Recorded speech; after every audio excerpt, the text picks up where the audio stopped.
Number 10, moving in. I don't know about you guys, but when I think of Old Blighty, I think of royal prestige. London and Buckingham Palace. After all, that's what a queen needs. You gotta have a palace. Where's my palace? Although most people think of the queen living in Buckingham Palace, Queen Victoria was the first of the royal family to do so. I'm not royalty, but I wouldn't mind crashing a few days there. Nice big place, servants, probably all you can eat. Man, she had it good. All that's missing is Wi-Fi. Move over, Your Royal Highness, I'm moving in. Just gotta get my collection of Sailor Moon memorabilia. Number 9, Queen Jeans. No, not a nice pair of royal jeans, I'm talking about DNA and hereditary genes. I've mentioned a few times on this channel how the royal family may or may not have been inbreeding. Okay, who am I kidding? There was a lot of inbreeding going on. Sisters, brothers, mothers, fathers, cousins, and of course, hey step bro. Now, as lovely as that seems to some, unfortunately, crossing the hall to reproduce can have ill effects, as inbreeding is known to have complications with birth and their offspring. Well, Queen Victoria may have been the first carrier of hemophilia B, a blood clotting disease. While not having it herself, it's thought she passed it down through royals related all throughout Europe. Tsar Nicholas II's son comes to mind. However, I feel like if we told the royals why people were contracting certain illnesses, they would still do what they want anyway. So I'll just close the door. You guys can go ahead and do what you're gonna do. Number 8, breaking tradition. For men in Western culture, it has been a long time of bending the knee to propose to the woman that you love, or so wish to swoon. Tammy Lynn, I don't got much, but I know I got this ring I found behind a Chuck E. Cheese. So what I would like to do is I Jim Bob Billy Abernathy am asking for your hand in marriage. So romantic. Anyway, bad jokes aside, you'd be wrong in thinking that's how it went for Old Blighty. When the young monarch met her cousin, Albert, the love juices were flowing. She knew she was gonna have to lock him in and propose to him before he could get the chance. They were shortly married soon after, and as stated in her diaries, it seemed that the couple was truly in love, which for royals is kind of rare. Even today, it's usually men who propose to ladies, but all I'm gonna say is, ladies, I'm 300 pounds of twisted steel and sex appeal, and I put the toothpaste lid back on after brushing my teeth, so... Number 7, backed up. Let's say it's the Victorian era, and let's say you're constipated, right? It happens, you know? Well, bad ideas will most likely follow, if you didn't already guess that. According to Merck's 1899 medical manual, small amounts of strychnine were prescribed to those who were constipated. Yeah, the strychnos nux vomica was thought to better the gastric functions. Even a small amount of this stuff would attack your respiratory system. You'd contract, you convulse, it's horrible. It'd be a painful way to go out. It's much, much worse than being constipated. Any day. I would much rather be constipated than any type of strychnine. Are you kidding me? Number 6, leeches. I grew up with hearing problems. I've been around the block with earaches, ear infections, I had ear tubes numerous times, all that jazz. So I feel really bad for the folks in this next one, okay? I hear you. Pun intended. In the Victorian era, medical practitioners would say to use leeches for your ear infections. That's the number 1 trick they don't want you to know. There it is. Once they're attached to you, the idea was that they could numb pain while at the same time providing proteins and peptides to its host. So on paper, again, the idea made sense, but the science didn't quite follow, did it? It wasn't entirely hopeless though. Recently in 2004, the FDA reintroduced leeches to the medical world, yeah, because their bite can break up blood clots and induce blood flow. So it's not entirely hopeless. We talked about leech collectors on this channel before, so of course we have to talk about more of the science that they were hoping to achieve with it, right? Also, I worked at a retirement home when I was 16. I thought that job sucked. Imagine being a leech collector? No way. Number 5, cat attacks. If I had to pick, I would of course say I'm 100% a dog person. I grew up with 2 cats, I'm allergic. I grew up with 2 dogs, not allergic. Dog guy all the way, sorry. Cats are cool, but this next story just totally freaked me out. Back in 1870, this rich woman had put her time, energy, and resources into cat breeding. How lovely is that? She had tons of cats, she loved all of them, and they loved her. Again, I'm allergic, so I'm already sneezing just reading about the story. It was the 1800s, okay? A lot of candles, everything was obviously extremely flammable, and disaster hit often in Victorian times. And in 1870, a fire broke out at this young woman's home. The cats were trapped inside the house. Now, they made it outside, don't freak out or anything, they all made it out, but by the time the 2 maids had kicked the door open to rescue said cats, they had gone full primal. They were afraid, they were freaking out, they were just scratching their way out through anyone and everything. The fire in the house had obviously scared them, so when the doors were open, these 2 maids were both sadly attacked by all of these cats. What a horrible thank you for saving all of their lives. I pulled my cat's tail when I was younger. I learned real quick, never to do that ever again. Number 4, hiccups. Today we have many cures for hiccups. Yeah, you gotta get scared or hold your breath or drink water like while you're doing a handstand. I don't know, everyone's got weird ideas, whatever. But nothing was as dangerous as the Victorian era hiccup cure. Yeah, ready for this one? Don't try it. This one's scarier than a jump scare, that's for sure. In 1899, again, in the good old Merck medical manual, it recommended using chloroform to cure your hiccups.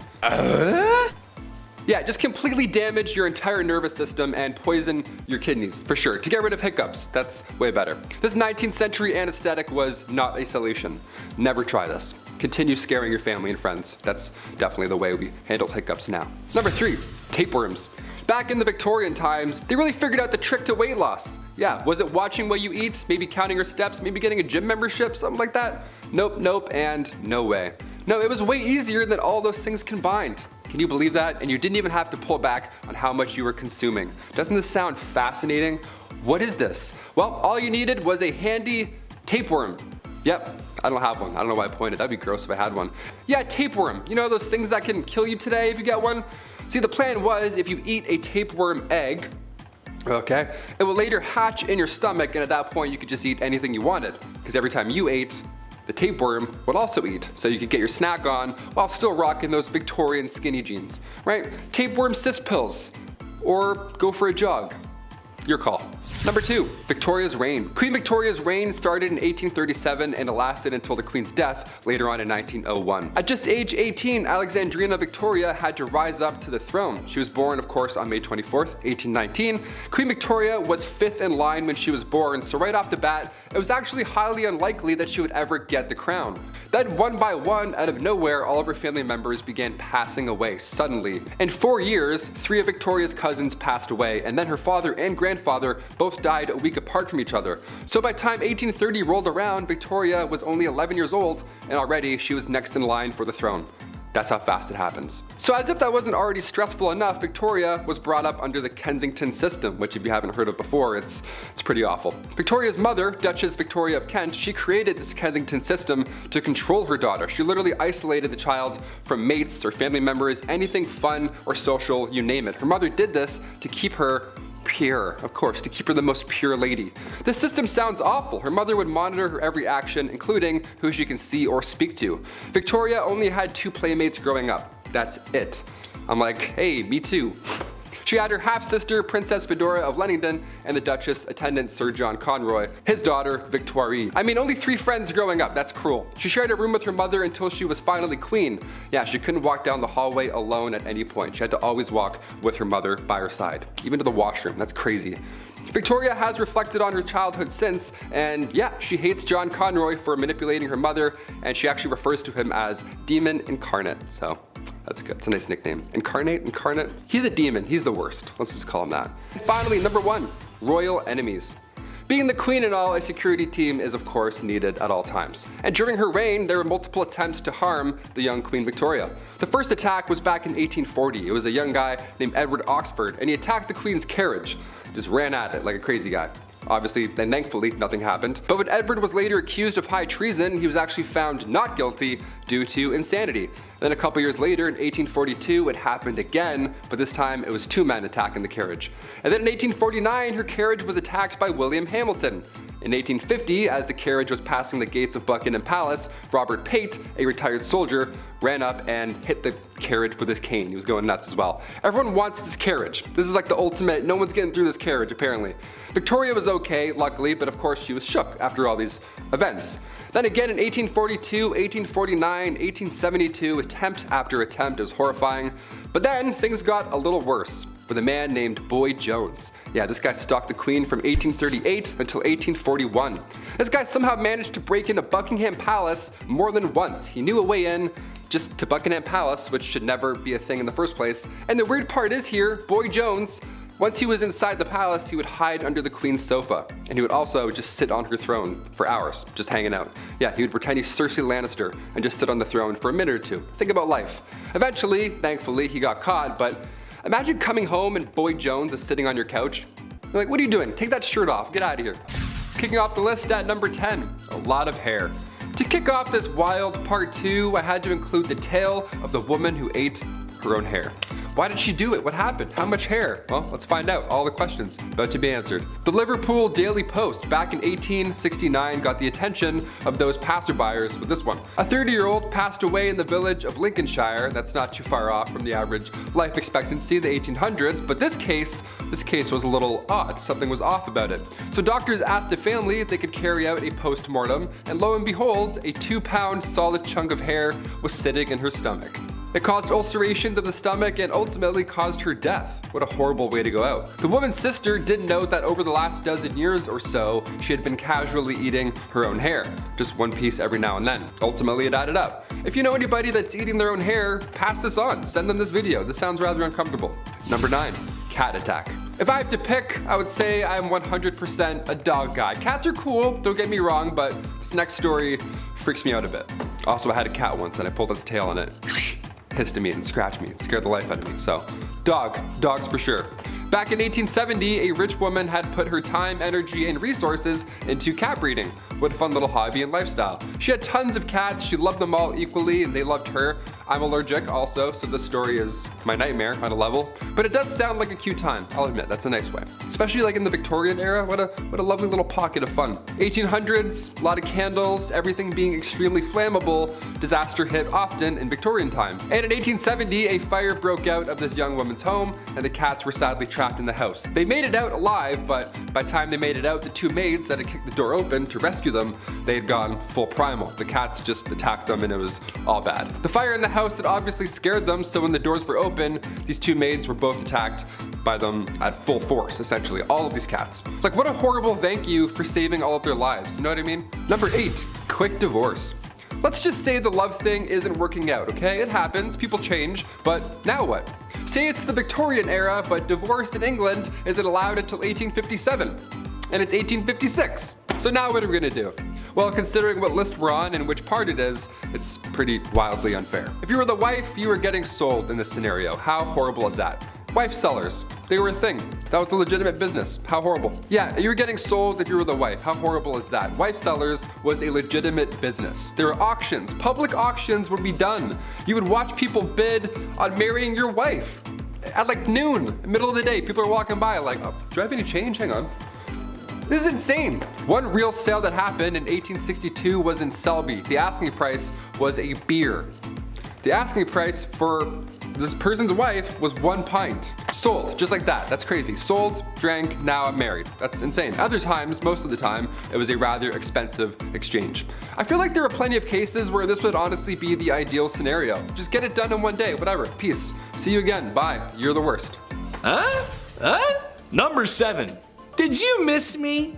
Queen Victoria was a leader. She held a lot of power, and that means people sometimes got a little crazy and wanted to remove her from such power. So for Queen Victoria, it should be no surprise, however uncouth it was, but she had multiple assassination attempts on her life. A lot of which were people firing shots at her carriage for some reason with a pistol. And a lot of these attempts leading people to being declared insane. And one specific amateur who tried multiple times to end the royal and failed every time. 8 times to be specific. I feel like after the first 4 times when the guard saw this guy approach, it was like, oh, man, this guy again. Oh, brother, this guy stinks. Anyway, all attempts to end her life failed, and she became the 2nd longest reigning queen, next to Queen Elizabeth, of course. Number 6. Oh, Christmas tree, oh, Christmas tree. I was honestly shooketh when I learned this, but you know that thing a lot of people do around the holiday season where they get a big green tree and they like decorate it because of the holiday called like Christmas? You might have heard of it. Yeah, I've never heard of it either. Bad jokes aside, the queen and her husband may have popularized the Christmas tradition of decorating the tree after sending trees to local schools and army barracks. An image of the family decorating the tree was also published that Christmas. I wonder if they popularized any other traditions as well, like your aunt drinking too much wine, and that one uncle, no matter how many times he's told, says something at the dinner table that would have him sitting in HR so fast that, well, he'd be sitting in the HR office for saying something like that in public. Everyone's got an uncle like that. Number 5, the Terror of London. If you're into serial killers and just a little goth or emo, I mean who isn't, then you know who Jack the Ripper is. If you don't, he was a serial killer who roamed the streets of Victorian England and killed multiple women of the evening, in what can be called the first, or one of the first, modern serial killers. Jack the Ripper, however, is one of the psychos who got away. No one is 100% sure on who the Terror of London was. However, that hasn't stopped people from theorizing on his or her true identity. No, not Queen Victoria herself, although there are some who believe he was a woman, which would explain how he got away so easily. However, another popular theory is that it was the Queen Victoria's grandson, Prince Albert Victor. While there isn't much evidence to support this claim, or any of the claims really, it is interesting and makes me wonder, maybe the royal was a killer? We'll never know. Number 4. Short Kings Unite! Even though I'm a semi-charming and moderately handsome internet host, I suffer from an illness a lot of men do. I suffer from shortness. When the Lord was making me, he just put a few extra drops of cute in the mix. And then there was no more room for my legs to grow. I just see life from a little bit down below. Although, I own it, and thank God I don't have little man syndrome. All toxic jokes aside, Queen Victoria may have been a good fit for us short kings, as she was barely 5 feet tall. She's known for being a formidable queen, but when you're that short, it can sometimes be difficult to keep your stature. Somebody take me seriously. Number 3, dollies. Okay, so maybe my Sailor Moon merch collection is weird. Maybe I just want to be a cute blonde Japanese girl with a short skirt fighting evil. Can you blame me? However, something I always find strange, no matter who it is and who owns it, is a doll collection. Why? Just why? And it's never a couple, it's always a large collection. And tell me why anytime you go to visit someone and stay overnight, they always put you in a guest room where the majority of the dolls reside. There's nothing like 100 pair of creepy plastic eyes staring you down while you're trying to sleep in a bed that isn't yours. Well, Her Royal Majesty had her own collection of dolls. Yeah, that's right. You can just imagine the kind of treatment these dolls received. It said she had hundreds of them, and most likely wore higher quality clothes than most common folk at the time. Great, now my worst nightmares outnumber me, and they're dressed to the nines. Whew, dolls are just creepy. Number 2, Here Comes the Bride. Imagine being so powerful, so mighty, and influential that you'll create 2 Western traditions. Sure, the Christmas tree is great, but I'd argue the white wedding dress is more. She wasn't the first to wear a white wedding dress, but she was the one that made it happen. There's a few reasons why, and the obvious one is flexing that royal coin, but imagine trying to keep pure white clothes clean in the past. My mom makes a mean spaghetti and meatballs, and I have a difficult time keeping those stains off my white t-shirts, which, if you also ask my mom, is a bad color for me. I was a messy kid. That's why other colors at the time made sense. After all, there's no dry cleaning in the 1800s. At least not with modern machines and stain remover. Hey Alexa, can you add stain remover to my list? Number 1. Send lewds. Despite being known as a somewhat prudent queen, apparently the queen had an eye for the art that was lewd. In one case, the royal husband and wife gave each other art. She got some nice work, and he got some nice works, if you catch my drift. We all know how nudity and lewd imagery can be treated by those who wish to censor it. Queen Victoria felt the opposite and had somewhat of an appreciation for the human form, even commissioning a lewd painting of herself. At least lewd for the time, it was more like a wrist and ankles kind of thing, but you know. Number 10, bottomless undies. I think I speak for everyone when I say that putting on a clean, fresh pair of underwear is a nice feeling. Gone is the brown underwear that was once white of yesterday, replaced with fresh, loving linen of today. Now, if you're also like me, then you probably have some underwear with holes in it. I'll throw them out eventually, I'll get around to it, just wear them a few more times first and then I'll get rid of them. But did you know that some ladies' underwear in the Victorian era had no bottoms? Yeah.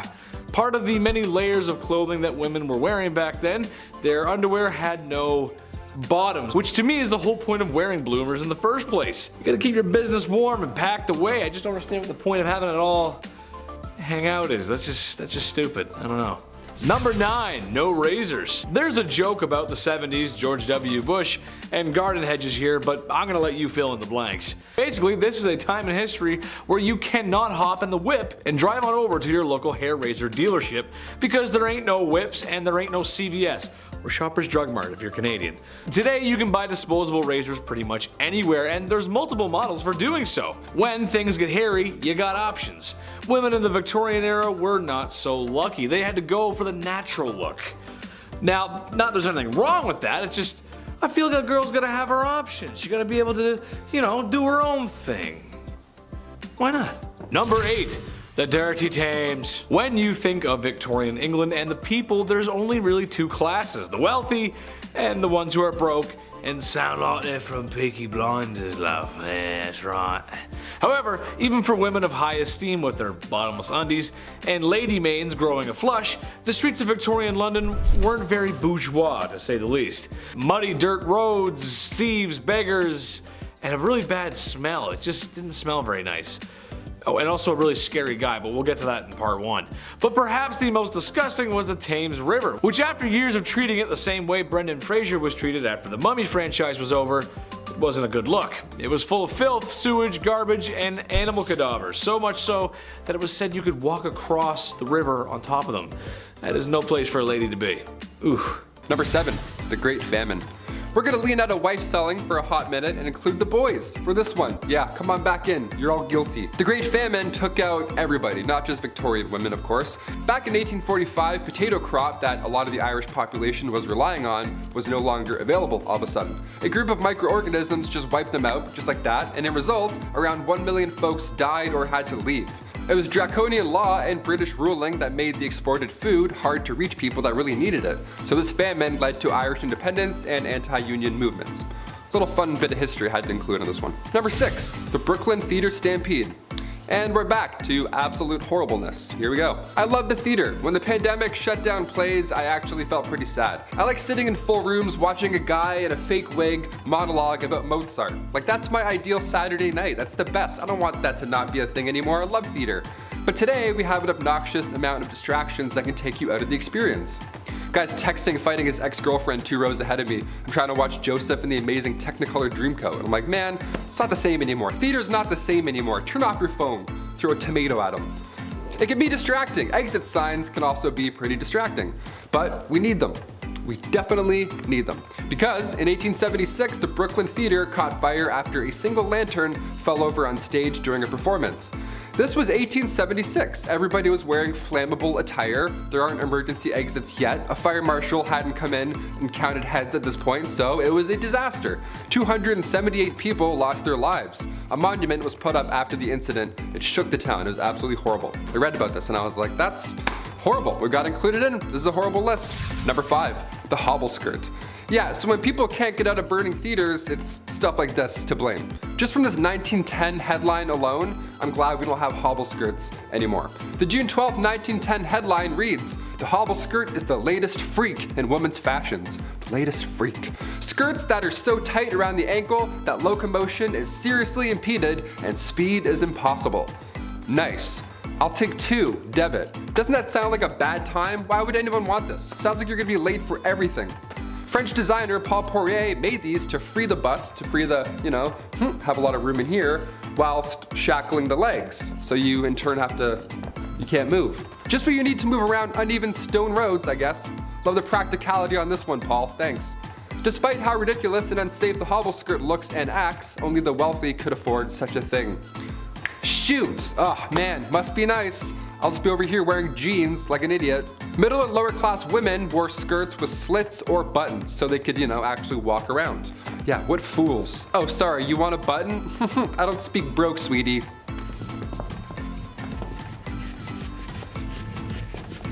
Number 4, lead-based. When I started here at the studio a year and a half ago, maybe 2 years, I was like, okay, I gotta put on face cream maybe. A lot of lights, a lot of HD. Time to get rid of these bags under my eyes finally. I don't know, maybe drink some water. See what happens. Finding a skincare routine of any sorts is easy now, dare I say. The lovely World Wide Web has our back. You can learn how to draw your eyebrows on while listening to true crime. It's wonderful where we are today. But the cosmetic game, back in the 18th century, not great. Turns out wasn't that great, not that safe. RuPaul's Drag Race would have been a lethal sport, know what I mean? Back in the 18th century, lead mixed with vinegar was often used to make your face look, more pale. The Victorian look, I guess, gotta have those veins pop out. A splash of sulfur for those freckles. Horrible idea. Queen Elizabeth I used cosmetics containing lead, mercury, and/or arsenic, the same poison that took out George III and Napoleon Bonaparte. So, Not safe at all at any time, period. In fact, arsenic was on the priority list of hazardous substances, and toxic metal exposure is still an issue we're facing in this era, let alone Victorian. Number 3, the Kensington system. This was horrible. Queen Victoria was brought up under the Kensington system, which if you haven't heard of before is awful.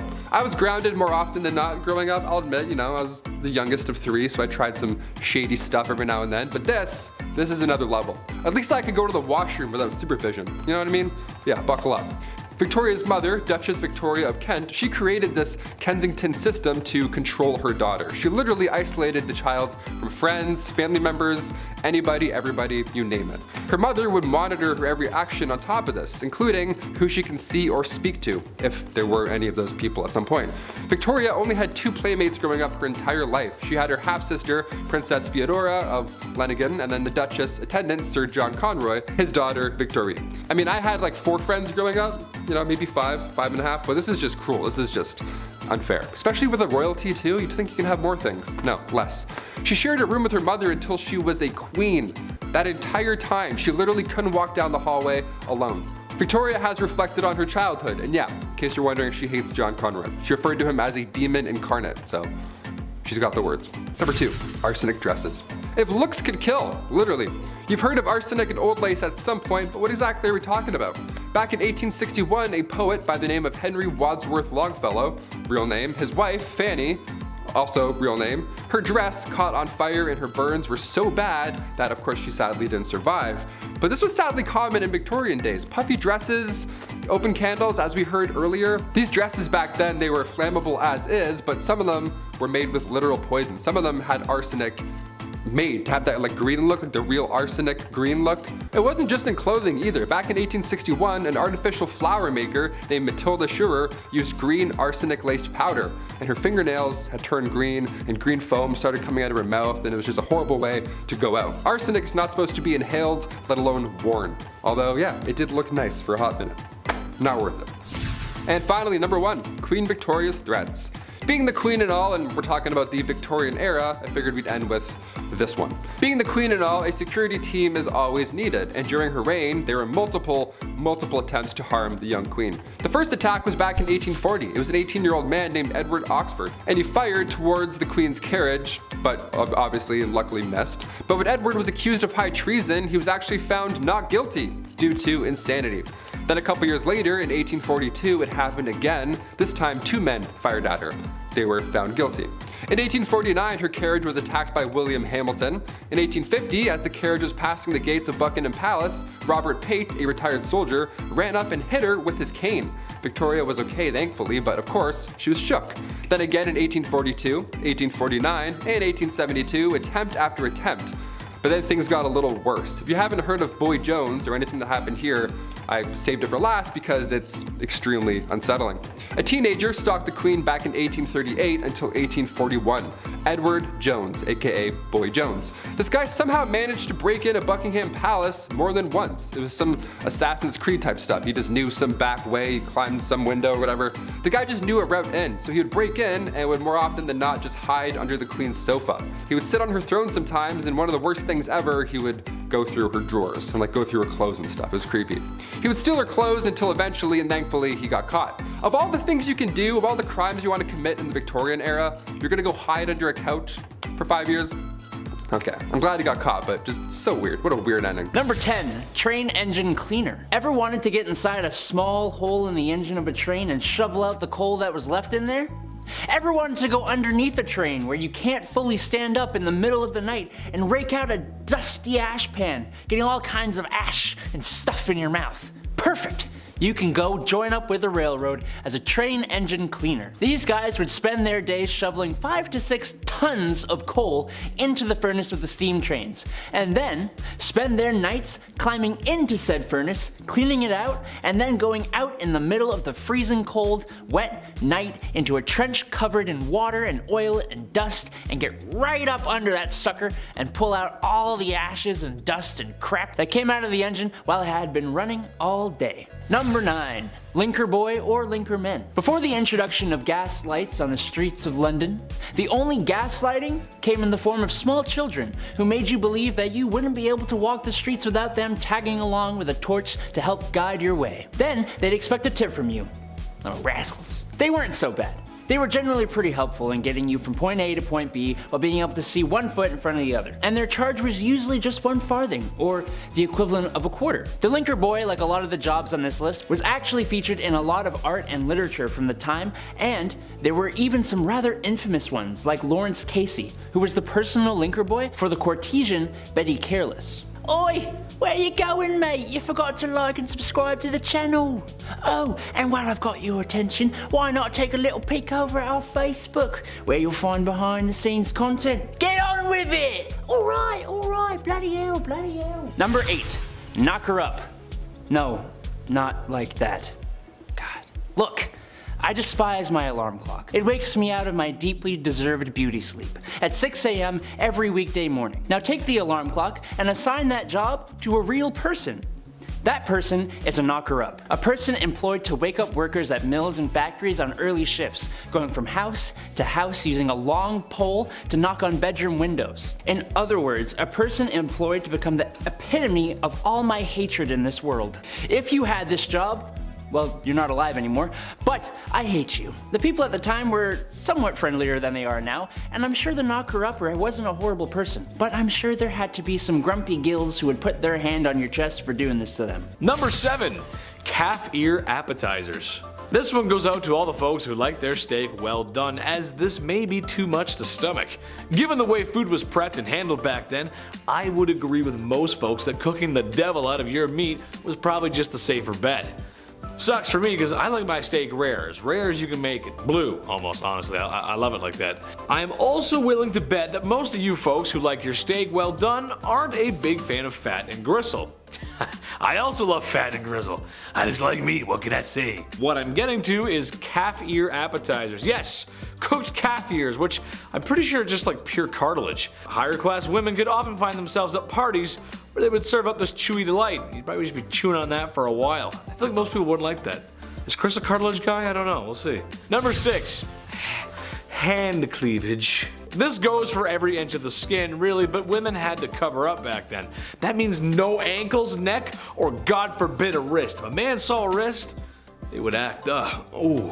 Well, I don't know if they were that down bad, but women of higher esteem wore gloves. There's etiquette to gloves. It was all part of the culture, which means only women with dosh could practice such glove etiquette. I say no woman should have to cover up. She should wear whatever the heck she wants when the heck she wants to. However, with the gloves, I believe there's a separate issue. I have an issue being a big dude with asthma. I sweat a lot more than the average folk. It just sucks, but if I was a fair lady with those gloves on, well, I might want to leave them on. Wouldn't want to ruin anyone's appetites for calf ear appetizers because the smell and the sweat, it just, it'd be gross, Number 5, dresses too big. This is something I'm glad isn't a thing anymore. I'm not a person who likes to dress up. I'm a simple dude. Casual and comfortable is my forte. However uncomfortable wearing suits is, I like to think I clean up well. And I understand sometimes you gotta wear drip. It's just how life goes. Sometimes you gotta dress up. I just don't think people should be showing up to any formal events in cowboy boots and a popped collar shirt. I've known a few of those people. But what I'm really talking about here is the obtuse size of women's dresses and just the whole culture of women's fashion back then. It's just crazy. Large and overbearing dresses with enough material to use as blankets when you sleep. I know that couldn't have been fun. It's horrible. Especially with my sweat problem. A few hours in a suit and maybe a few beers later, and the first thing I'm trying to do is take the suit off. It gets tight and sweaty in there, and it's just a lot of material. It's just too much. And doorways, trying to get through doorway, ugh. Forget about it. Number 4, fava beans. Well, after all that sweating and being around all that foulness, ladies needed to detox. How about a nice face mask made of beef? Yes, that's right. To keep their skin young and beautiful, they would drape a slice of beef over their face. Nothing like a little Hannibal Lecter before bedtime. Now, I hear you saying, well, Chad, that's not that bad. Okay, but think about this though. For the time period, that beef was probably yucky due to food processing practices of the time, and there's just no fridges. That means it would stinky. I hope it was at least winter before these ladies decided to beef up like that. This process of beef was supposed to rejuvenate the skin because beef contains some important vitamins for such. I can't recommend that. You just walk in with the beef and, hello darling, yes. Gross. Number 3, hot Christmas. This is just so dumb. I'm just gonna go ahead and tell everyone at home right now not to do this, because I know some of you, and some of you are gonna be like, oh, thanks, Chetty, that's cool. No, don't do it. I'm a doctor, a lawyer, and a firefighter. Basically, this was a super fun game that felt like something out of Johnny Knoxville's head, not Victorian families gathering at Christmas. Basically, they would gather at Christmas to play a game called Snapdragon. You get a bowl of raisins and almonds, you pour some brandy in there, and maybe one out for your homie, and ignite the brandy. Once the bowl is on fire, the family will compete to see who can grab the flaming treats and eat them the fastest.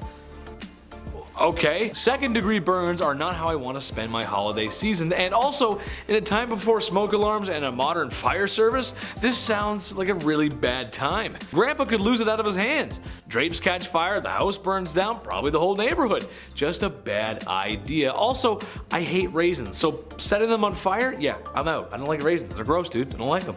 Number 2, crypt pics. Look, it's a part of life.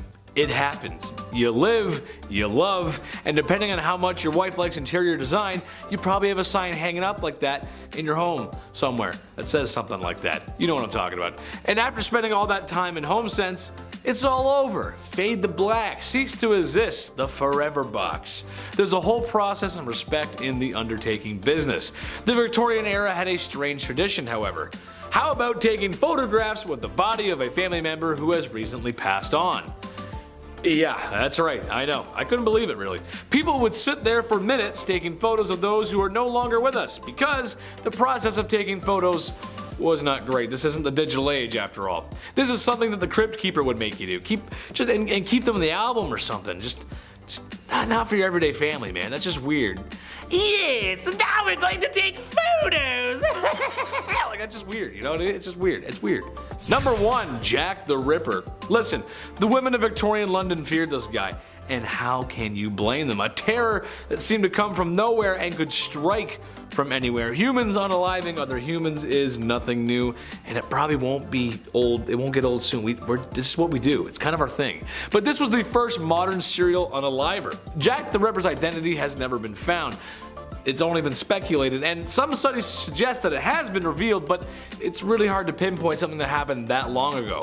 He was nasty and the crimes were awful. The photographs of the crime scene do not exactly follow today's media rules or decency, as it's really just horrible and it's just really messy and bloody and just gross. It's kind of hard to talk about this era without Jack the Ripper. Women should feel safe at night no matter what era it is. That's right, ladies, I'm on your side. Number 10, knocker upper. Alright, sounds a little different than its actual purpose. Hear me out. Alarm clocks, they're not great, right? They suck, no doubt about it. Now take the alarm clock and assign that job to a real life person. What does that look like? What does that sound like, rather? At 6 a.m. That person is called a knocker upper. A person employed solely to wake up workers at mills and factories on those early morning shifts. Now, going from house to house, using a long pole to knock on bedroom windows, that sounds like the best job ever, right? I can't close the list with this one. This is number 10, for sure. It's kind of fun. If you had this job, well, you're probably not alive anymore. I don't know, unless you live in a weird town. The people at the time were a lot friendlier back then than they are now, so, you know, I'm sure the knocker upper came around today. Be a little different. They'd probably be on World Star the next day. Knocker uppers back in the day. Thank you so much for waking me up. I would have lost $14. Thank you. It was a big deal. It was definitely a big deal. Number 9. The Linkerman. Before the introduction of gas lights on the streets of London, if you were traveling alone at night, well, you'd probably get lost. Because, yeah, even London now I'd get lost, you know what I mean? So that's where a Linkerman would ideally come into play. They'd come in to save your night. What they would do is they would carry with them a torch to help guide your way home. They'd be like, hey, follow me, I know these streets, and then you do it, I guess. It's a little scary. At the end of this impromptu tour, they'd of course expect a little tip from you. Of course, thank you for lighting my path and getting me home. Cheers. Here's 1 nickel. It's actually a lot back then. Here's 1 penny. There we go. They weren't so bad. They were generally pretty helpful in getting you from point A to B, whilst also being able to see 1 foot in front of the other. That doesn't hurt, especially in Victorian London. You get to step on a dirty rat. That'll be gross. It's like a friend walking you home, only you don't know them, and it's the Victorian era, so probably pretty unsafe. 50-50 if you're gonna make it. And their charge was usually 1 farthing or the equivalent of a quarter. The linker man, like a lot of the jobs on this list, was actually featured in a lot of art and literature from that era. And there were even a couple famous linkermen, famous linkermans, like Lawrence Casey, for example, who was the personal linker boy for the courtesan Betty Careless. Imagine that, your arm must be so strong with that lamp all day. Ooh, it's just like, oh, I can't put it down. Number 8, ghost photography. 1800s ghost photography. Apparently it was a theme or a vibe, I don't know, but there were people that would take the photos of these ghosts. So at one point you would be hired as a professional ghost photographer. On paper, here's your tax returns, that's what I did. The camera, of course, was a hot new invention back then, so tales of ghost and spirit were easily believed, especially when you have a photo of a see-through woman. That probably helps sell your tale for sure. Like, ah, here she is. It's like, that's mom. That's definitely not, you just did that in the back room. I don't believe you. A big name in the ghost game was that of William Thomas Stead. He was born in 1849, so now he's for sure a ghost. Stead was the son of a Congregationalist minister, and at the age of 22, he was appointed as editor of the Northern Echo, which was a regional newspaper in Darlington. Yeah, this British medium, Richard Borsonal, featured a photo of W.T. Stead and a spirit. Imagine that. Imagine a day where somebody was awarded the Nobel Peace Prize and they also posed for photo ops with ghosts. Like, can you pick a lane? Science or not? What are we doing here? Number 7, a phrenologist. I think if this YouTube thing doesn't work out for me, I'm gonna go and make up a science. It worked for phrenologists. They claimed that a person's personality, character traits, and abilities could all be figured out by bumps and indents on a person's skull. Characteristics like secretiveness, amativeness, conjugality, and combativeness were apparently controlled by areas of the brain that they called organs of the brain. The idea was dismissed by the church, but it nonetheless gained traction through Europe and was really popular in the States. The idea that you could modify these organs through self-control and practice sounded really good to self-help gurus at the time, if only it was real. Number 6, a dog whipper. Looking for someone who absolutely despises dogs and doesn't mind being despised by the rest of us. Otherwise known as a dog whipper. Back in the day, huntsmen would often hunt foxes and nail their tails to church doors, which would attract dogs of the streets. You'd also have churchgoers who would bring their dogs with them to church. These dogs were not allowed in though, so they'd all have to wait outside. You know how dogs are though.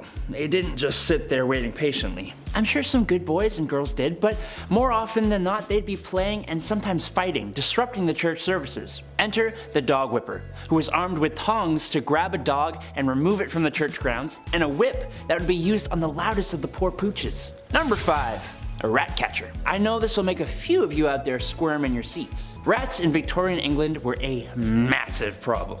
They were everywhere. Every nook and cranny of your house, from the basement to the pipes. There was even an account of them spilling over from royal parks. So of course, where there is a problem, there is a job. Rat catchers were pretty famous throughout the Victorian era and were highly praised in society, but the job wasn't too glamorous. You'd be going into the dark, dirty places where rats would make their homes and catching and often killing thousands of rats a year. Often rat catchers would use other animals like dogs and ferrets to help them hunt down the rats too.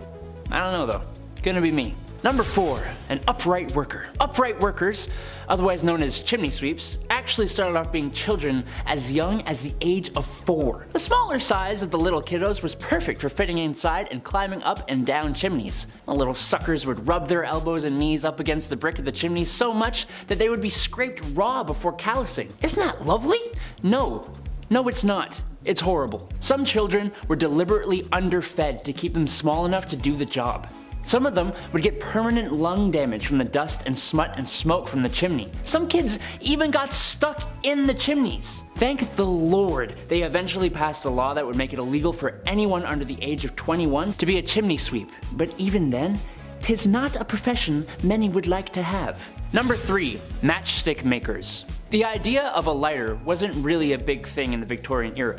They definitely existed, as the first one was invented in 1823, but it was not exactly a portable thing. So matches were your match. The first match was invented in 1805 but it sucked. The first friction-activated match came about in 1826, and they were made with white phosphorus, which is extremely toxic. But they didn't have machines to make these matches. No, it was actually mainly done by teenage girls. And in the worst of conditions too. Forget protective gear. Oh, you want to take your lunch break away from the highly toxic white phosphorus? Oh, no. That's right. These girls would have to eat their lunch at their workstations, meaning they would end up ingesting the white phosphorus. Yes, my favorite seasoning. Number 2. Resurrectionists. Back in the day, medical schools who wished to study the human body only really had access to the bodies of criminals who had hit the end of the line. There actually weren't too many of these bodies around, which led to a good price for bodies that were in reasonably good condition, other than being deceased. This wasn't exactly the greatest idea, as now you've created an opportunity for people with no morals or empathy to go and dig up fresh graves, becoming resurrectionists. A cool name for an absolutely god-awful profession, if you could call it that. The problem was bad enough that people would actually guard the graves of their recently deceased loved ones. No one should have to do that. Number 1. Night Soil Man. Alright, if you need me, I'll be depositing my night soil over in the toilet. Poop.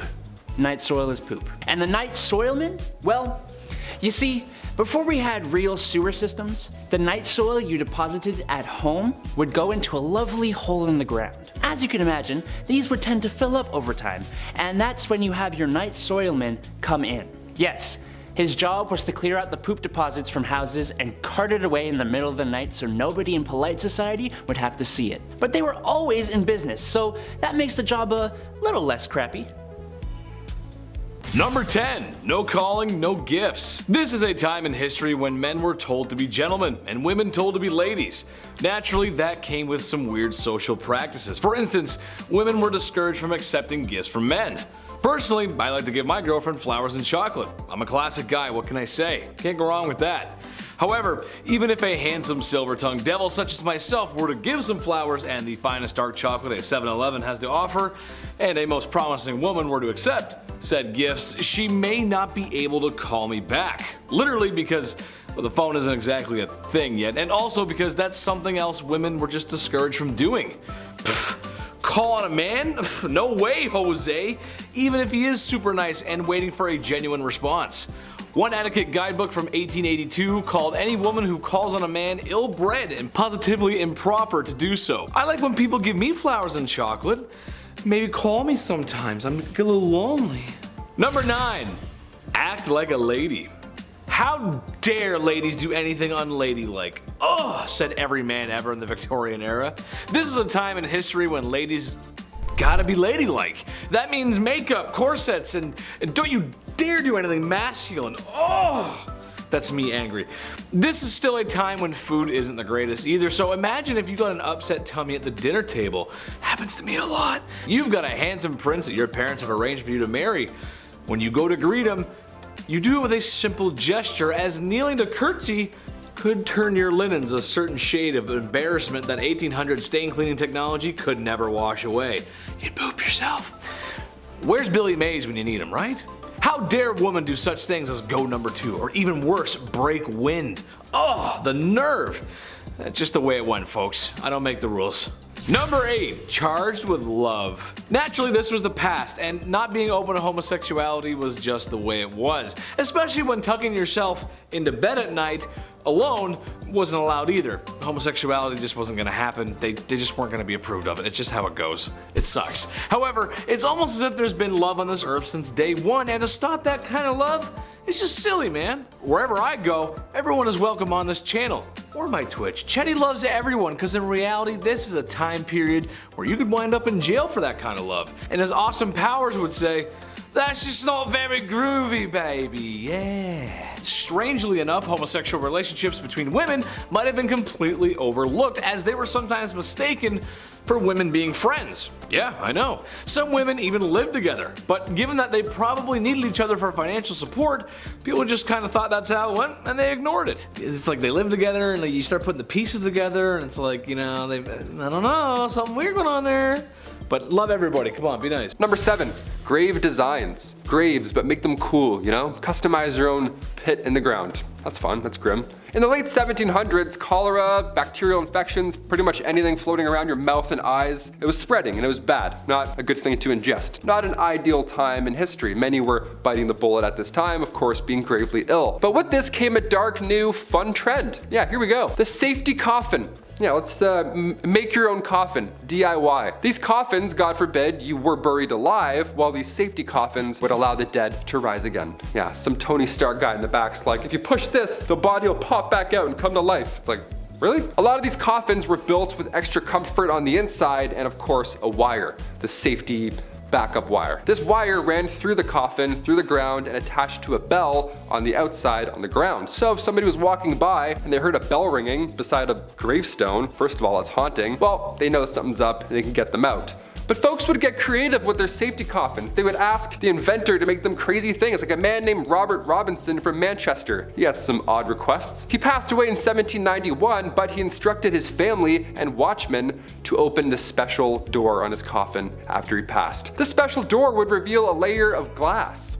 Yeah, so if anybody saw any condensation, well, you know he's still alive and get him out. Only he wasn't alive. And now we just have the world's scariest exhibit, just a real life dead man. Let's close that back up forever. I don't want a glass coffin, that's disgusting. Number 6, rat catcher. I mean, obviously you know what's gonna happen with the name the rat catcher. It's gonna make a lot of you out there squirm in your seats, and I apologize in advance. Hit that thumbs up, you know, let's even out the energy. Rats in Victorian England, they were a massive problem. They were everywhere. Every nook and cranny of your home probably had a dirty, fat rat just sitting there with its weird teeth looking at you. From the basement to the pipes, everywhere. It was literally a big problem. There was even an account of them spilling over from royal parks. So imagine that. So of course there's a problem. So of course where there's a problem, there's now a job, right? Someone's got to do something about it. Rat catchers were pretty famous throughout the Victorian era.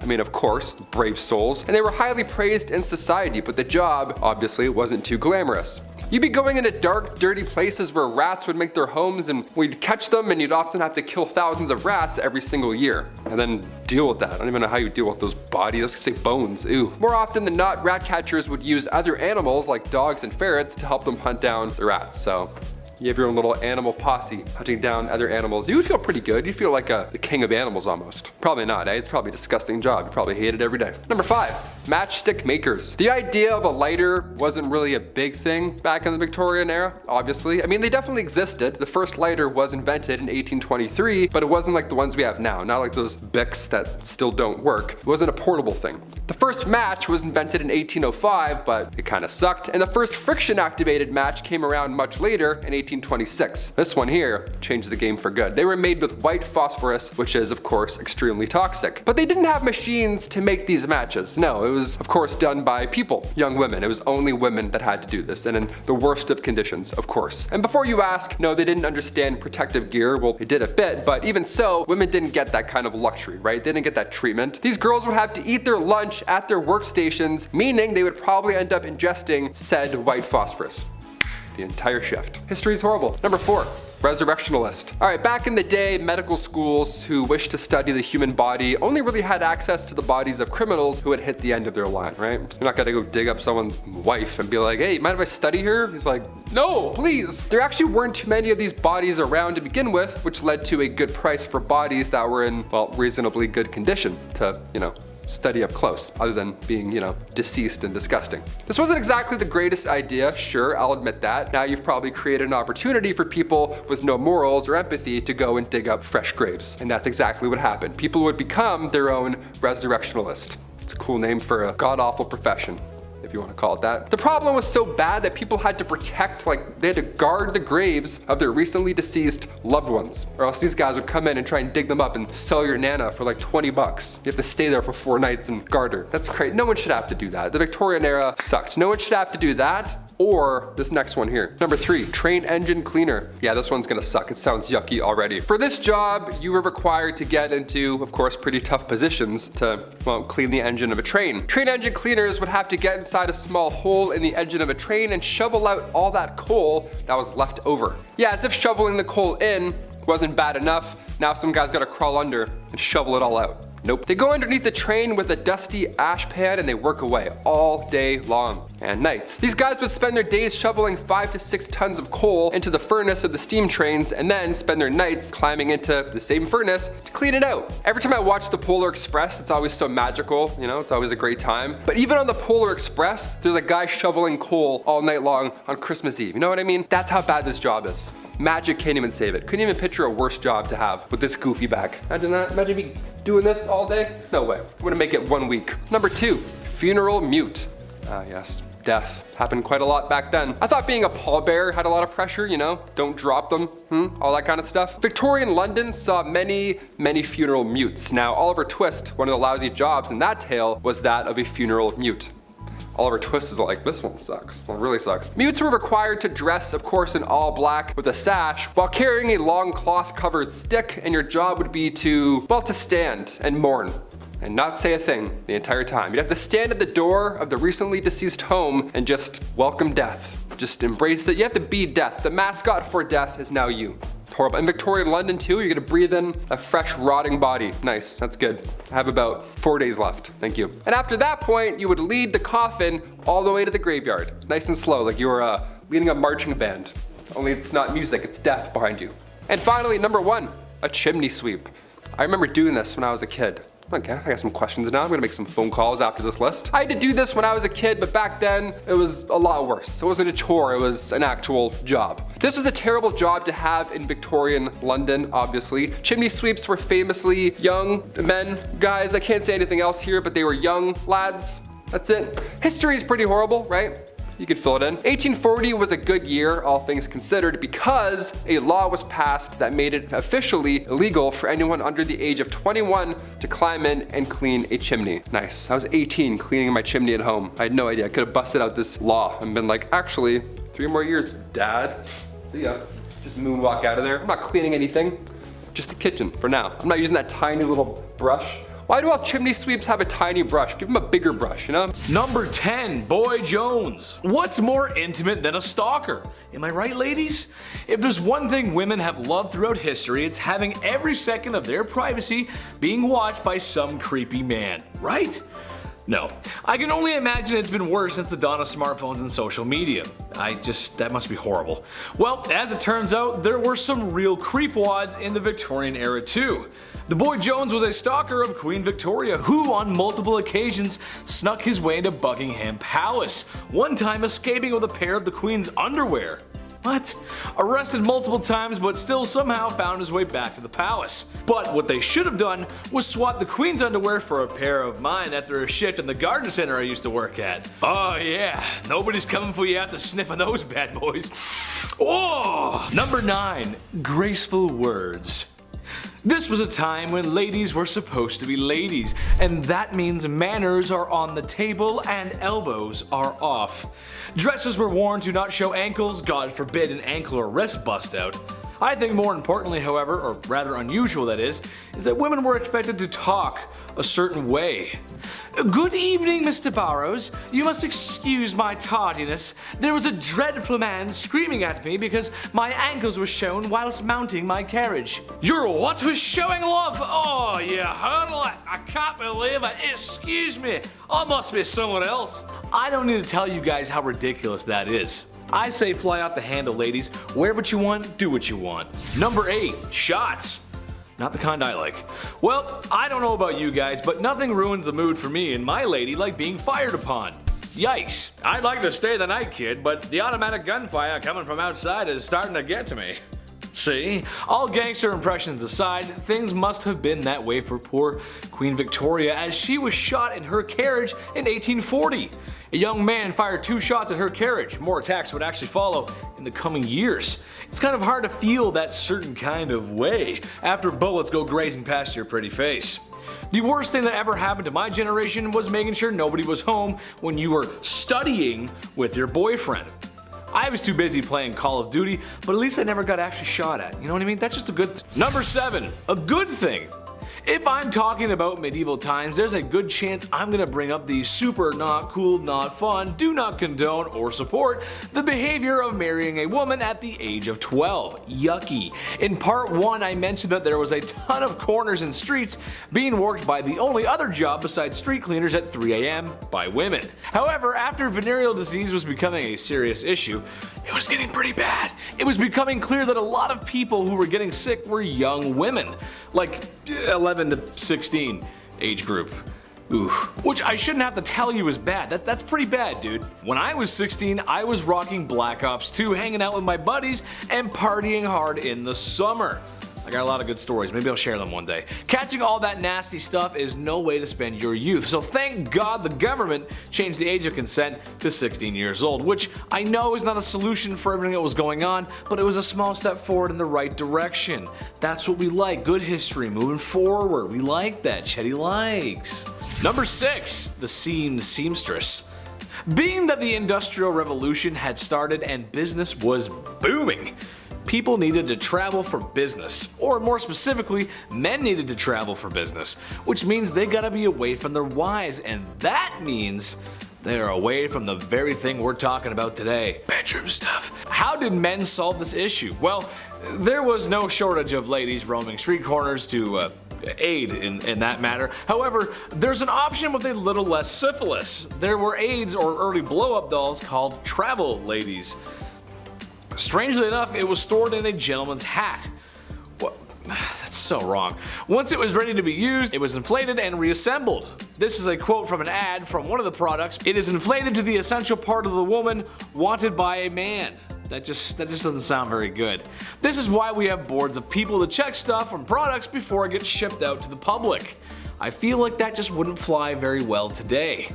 Number 5. Big polluter. This just doesn't make any sense. It never did to me, and it still doesn't. But in case you didn't know, self-pleasure was a big no-no, commonly called self-pollution, which honestly is very funny to me. That's just hilarious. Don't self-pollute yourself, Chris. That's bad. Don't do that. That's naughty. It was a sin and thought to be a cause for many ailments. I'm sure you've heard the classic saying that for guys, if you decided to go bump in the night by yourself, there's a good chance you'd need a walking stick because it would make you go blind. Women were also targeted, however, as for any pearl polishing by women was thought to be hysteric and needed to be treated for such. Look, the truth is, any man who wants to wax his carrot or woman tuning a one-dial radio should be able to do so without judgment of society or medical remedies of snake oil doctors. Love yourself, love everybody else, and just as long as the bedroom door's closed, you're good. Just don't do it in public, you're good. Number 4, shake and bake. I'm something of a scientist myself, but that doesn't mean I know everything, and if you actually need to learn something about health and safety, take it from a professional, not a second-rate John Candy. However, when coming across this fact, I just had to share it, because with my medical knowledge, this just doesn't sound right. Alright, so kids, we know how they're made. I don't need to go into detail for that. However, there was this idea back in the Victorian days that if a woman danced shortly after doing what mommy and daddies do, then there was a chance that her pregnancy just wouldn't happen. Or perhaps more commonly after riding a horse. Same idea. Okay.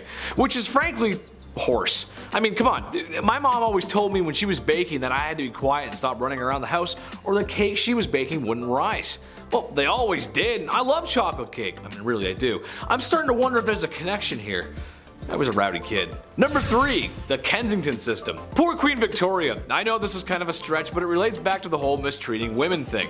But basically, it was something implemented in order to control the young royal, make her dependent on her mother, whom she was not allowed to be without.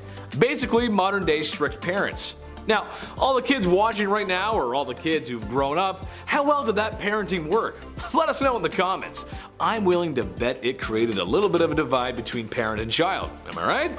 That's exactly what happened with Queen Victoria. Shouldn't be surprised, really. Being a parent is tough. I get that, but squeeze too hard and the sand falls through the cracks of your hand. Victoria wasn't even allowed an hour to herself, and I don't care who you are, no matter how charismatic or bubbly, Everybody needs some alone time. Number 2, a healthy breakfast. Okay, not Victorian London, but this is just too funny not to mention, and it's around the same time period, very close. As the great minds of the time thought, self-pollution was a big no-no, and the reason for these urges was often related to food. Some thought eating meat would make you down bad, so a man named John Harvey Kellogg, you might have heard of him, aimed to cure the sickness of self-love. What if a man had a delicious, nutritious meal to eat, especially at the start of his day? Cornflakes by Kellogg's, the very same cereal that's probably sitting on top of your fridge, yeah, was partially originally designed to stop you from feeling those carnal urges. Now, not sure if that works. I mean, go ahead and tell me how you feel after eating a bowl of that. I had one this morning. I feel fine. I don't feel any different at all. I mean, I'm just, well, not really feeling the same about Pam Anderson anymore though. Number 1, rising action. This could get some married couples into some trouble if they're watching, so sorry. It's gonna be hard to talk about this without saying it because YouTube will send a stern letter if I do, but here it goes. The deed was not considered done unless both parties had signed off on it, had their toes curled, reaching the peak, your magnum opus, the way I feel when I eat at McDonald's, DEFCON 1, or simply mispronouncing organisms in health class. I feel like once you're involved, and to me, that's a done deal. You can't really reverse it from that point on, regardless of any of my euphemisms, but that's what they thought. They thought if you both didn't climb that mountain together, it didn't happen. Because science. Number 10, it's just a cold sore. The Victorian era is cool. The art, the fashion, and technology of the time, I think, are always fun to take a look at, especially since steampunk has its roots in the Victorian era, and who doesn't like steampunk? Come on, there's just a lot of cool steampunk stuff, and honestly, we haven't seen a lot of that in a long time. We need more. We need more. Something not so cool from that era, however, was what you could catch from another person should you decide to take up a bed with another person. Syphilis, yep, one heck of a disease. Funny enough, it was so common that it was making intimacy itself an unusual practice. People were scared, and honestly, maybe rightfully so. There's no cure, and if it progresses to its later stages back then, well, you go crazy. And then you end up being that guy that's always screaming in the streets. Every city has one. You know what I'm talking about. Number 9, the French letter. The issues of intimacy and its repercussions were becoming quite clear in the Victorian era. Something had to be done, as spending any amount of time in the brothels could have you shucking barnacles off your lower deck in the morning, if you know what I mean. Introducing the revolutionary new invention, prophylactics. For those that are college age, you might find it disturbing that these party favors weren't made of rubber or disposable. Yeah, hear me out. They were made of sheep's guts, and they had to be soaked first so they would become flexible. Because when you put these bad boys on, they had to be fastened on. It's not very good, not very attractive. Once the deed had been signed off on, the device was then washed and then hung up to dry like your dirty laundry. Once it was dry, it was placed in a small box for the next time. Because seeing your wife's ankles might make you feel a certain kind of way, and now you just have it ready to go. And number 8, the products of our sins. Having fun when the lights can be turned off is great. Who doesn't enjoy a little toe curling? Yeah? Except sometimes there's this crazy thing that can happen, where after 9 months, another human spawns in. Insane, right? I know. Well, back in the Victorian era, this phenomenon was happening, but only for married couples. As you have to be married, of course, or else a child would be born out of wedlock, which to people at the time was just the worst. Oh, I never. These stigmas were not favorable for women, as some preferred to avoid that kind of press by abandoning or straight up just unaliving their children. Horrible, just horrible times. Just another one of those good old wholesome times in history where we were treating women with the utmost respect and decency. Very nice. We were actually not very nice. Number 7, expectations. Alright, this one goes out to all the married ladies in the audience. Hello, how are you? I'm doing great, thanks for asking. I'm curious as to why you got married and what your expectations were. Did you marry your high school sweetheart and live happily ever after? Maybe you had a shotgun wedding and after one night at the saloon. Maybe you just really wanted to find a nice man and settle down, start a family, be a mother. I think any of those options are great, so as long as you have options. In Victorian England, you were expected to do the latter. Women were expected to get married and have kids, and that's about it really. My question is, why were ankles and wrists an issue but giving birth isn't? What I mean is it's kind of a compromising position to be in. All I'm asking is that the girls get treated fairly and given choices and be allowed to show some ankle. Doesn't make any sense. You can look at her business down there, but you can't show an ankle? That doesn't make any sense. I'm a magician. Number 6, double standard. Divorce sucks. It's no fun. The person you once loved and cherished is now the villain in your story. I love McDonald's and I don't ever want them to be the villain in my story. I love you guys. Gotta get those Happy Meals. Divorce is something that isn't new. Honestly, it was probably invented the second after marriage was. In Victorian times, men had the right to divorce their wife if they had committed adultery. Women could not. Well, if you refer to my last part, you know that men were doing more than a little window shopping when it came to women. When men left town for business, they would have hired the services of a woman who patrolled the streets at night. No, I'm not talking about Batwoman either. So men can divorce women if they dare to do what they did on a regular basis. Yeah, that's totally fair. That's good. Equal. Absolutely. Yeah. Number 5, emo girl. All the forever alone people, raise your hand. Let me hear you roar XD. I like to joke around a lot and say I'm a lawyer, a firefighter, and the cutest guy on the whole wide internet. But if there's one thing I know, it's people. I like people. I love them. I spend a lot of time with them, and after hearing this, I've come to the conclusion that this is where the emo girls come from. I figured it all out. It's down to a science. I'm a scientist now. Do you ever get that feeling in your tummy on Valentine's Day because you know it's going to be another one alone? And you'll be forced to be on your own, and that means sad music and crying in your room. Same, it's Drake's Marvin room for me. Well, single women in Victorian times had similar issues. Since women were expected to marry and have kids, single women who were also forever alone were pitied by society, which I argue is just way worse. No one wants to be pitied. Ugh. Number 4, gold diggers. She take my money when I'm in need. As she driving. Okay, anyway, back to the actual content. Well, not exactly. While today in a place like sunny California, you might see an older man with a woman who's half his age. Maybe he's driving a nice car, or she's got on the very best and latest from Louis Vuitton. Stylish, yeah. Most of us think some thoughts about what we might think is going on there. We can kind of be judgmental sometimes when we see things like that. However, looking through a lens of 2022 to Victorian times might make the women of Victorian times appear to be gold diggers, but in reality, it was because all of their financials were tied to their husbands, legally too. Which, if you can imagine, that system didn't work too well. What if your husband is broke? What if your husband is running amok with sultry lasses on the street corners? Like I said before, no divorce, but even if she could leave him easily, supporting herself afterwards was going to be an issue, especially financially. Number 3, birth factory.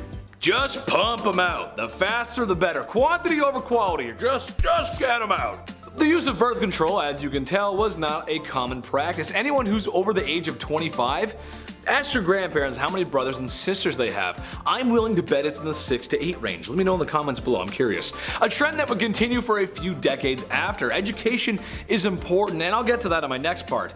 Women were simply expected to act this way. Maybe it was the sign of the times since the Industrial Revolution was in full swing. Maybe the factories needed workers, I don't know. Which, in case you didn't know, they used children as employees. Maybe not so nice. Unfortunately, that was when there was an issue, and there were many.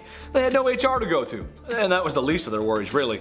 Number 2, no school for you. No higher education for women. Banned from going to university. I don't think so, not very nice, no. Honestly, any society that doesn't want half of their population to go to school probably has a few things to work out. It's a boys' club, and they can only go to university so that they can learn to be smarter and be businessmen, so they can earn money and thus have the facilities to court a woman who really doesn't have a choice anyway.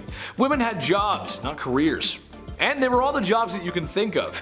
The ones that were too feminine for men, as women were too feeble to participate in a men's job, which is just the most ridiculous thing I've ever heard.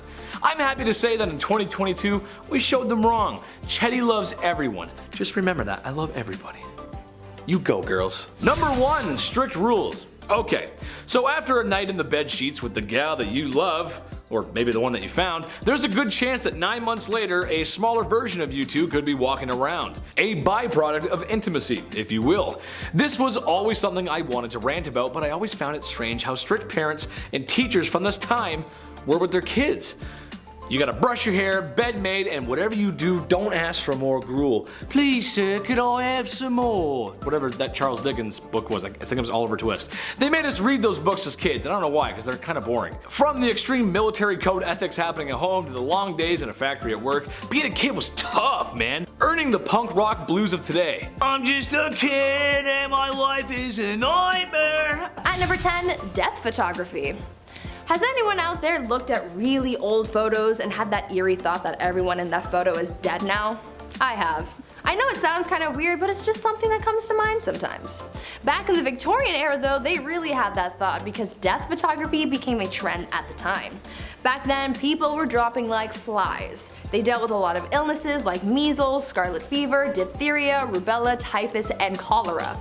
Death was all around them, but with the rise of photography, this became a new way of keeping a memento of their loved one who passed away. Before this, they would keep locks of hair and other items from their loved ones, but once they got access to cameras, families started posing with their dead relatives. Literally. Families would often keep the bodies of their dead loved one in the house for days after their passing in order to have that mourning period, but soon they started staging photo shoots with the remains of their relatives, posing them and dressing them up to make it look like they're still alive. Family members would take pictures with the deceased to have one last family portrait before burying their loved one. It's kind of heartwarming in a way, but also really creepy. At number 9, emigration. During the Victorian era, there was unfortunately a lot of orphan children living in the streets of London. It became a pretty big problem because of the sheer amount of young people without homes or families. It was estimated that around 30,000 children were living on the streets in London in 1869. Soon a program was put into place to try and solve this issue, and people started rounding up these orphan kids and shipping them off elsewhere to work in some of the British colonies.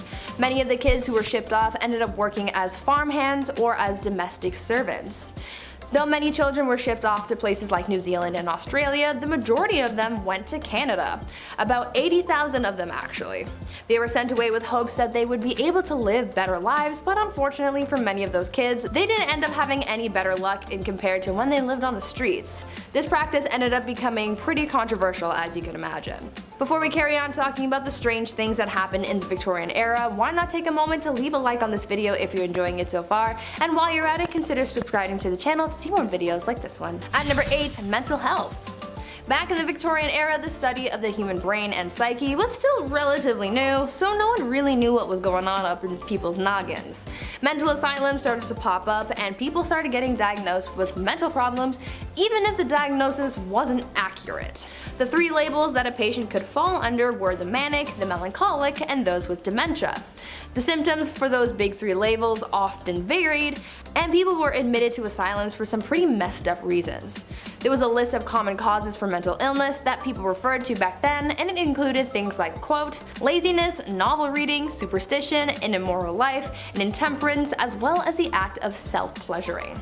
For women, they could also be sent to asylums for some pretty ridiculous reasons, like imaginary female trouble, hysteria, rumor of husband murder, and even fits of desertion of husband. I am so glad things have changed since then. Number 7, diet. Bedroom misconduct was becoming a huge issue. Refer to number 9 and 10. While women did get most of the blame because, well, you know, history, men did get some of the blame. The issue of intimacy for men could be described as barbaric primal sense. So how do we curb this? How do we stop men from acting on these caveman urges, ooga booga? Well, simple really.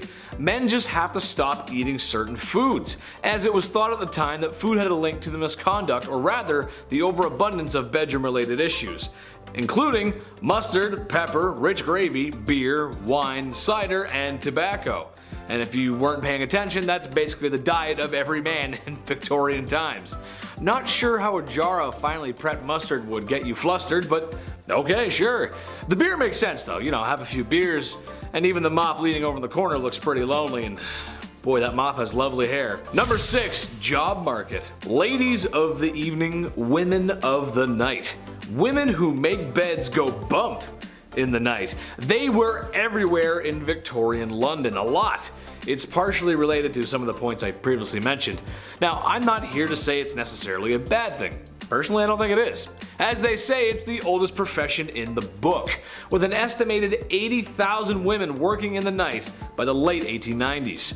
You'd have to be crazy to miss that. I mean, they were literally everywhere.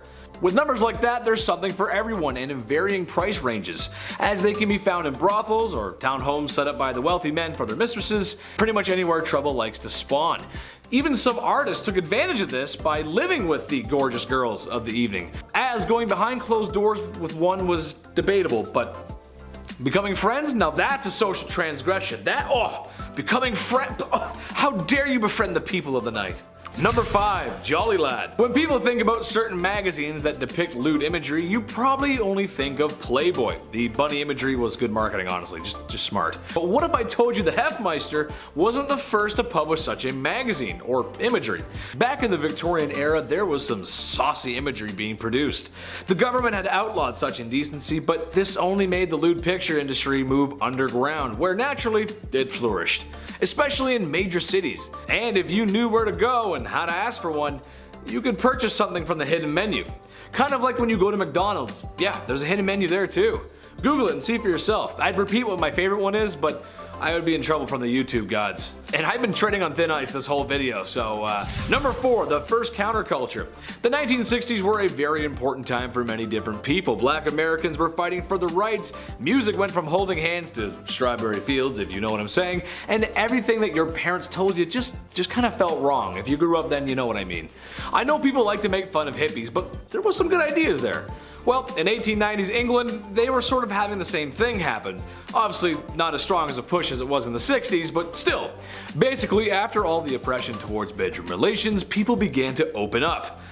Not literally, just open up thinking wise. That's really gross, don't repeat that. There's only one way we all got here.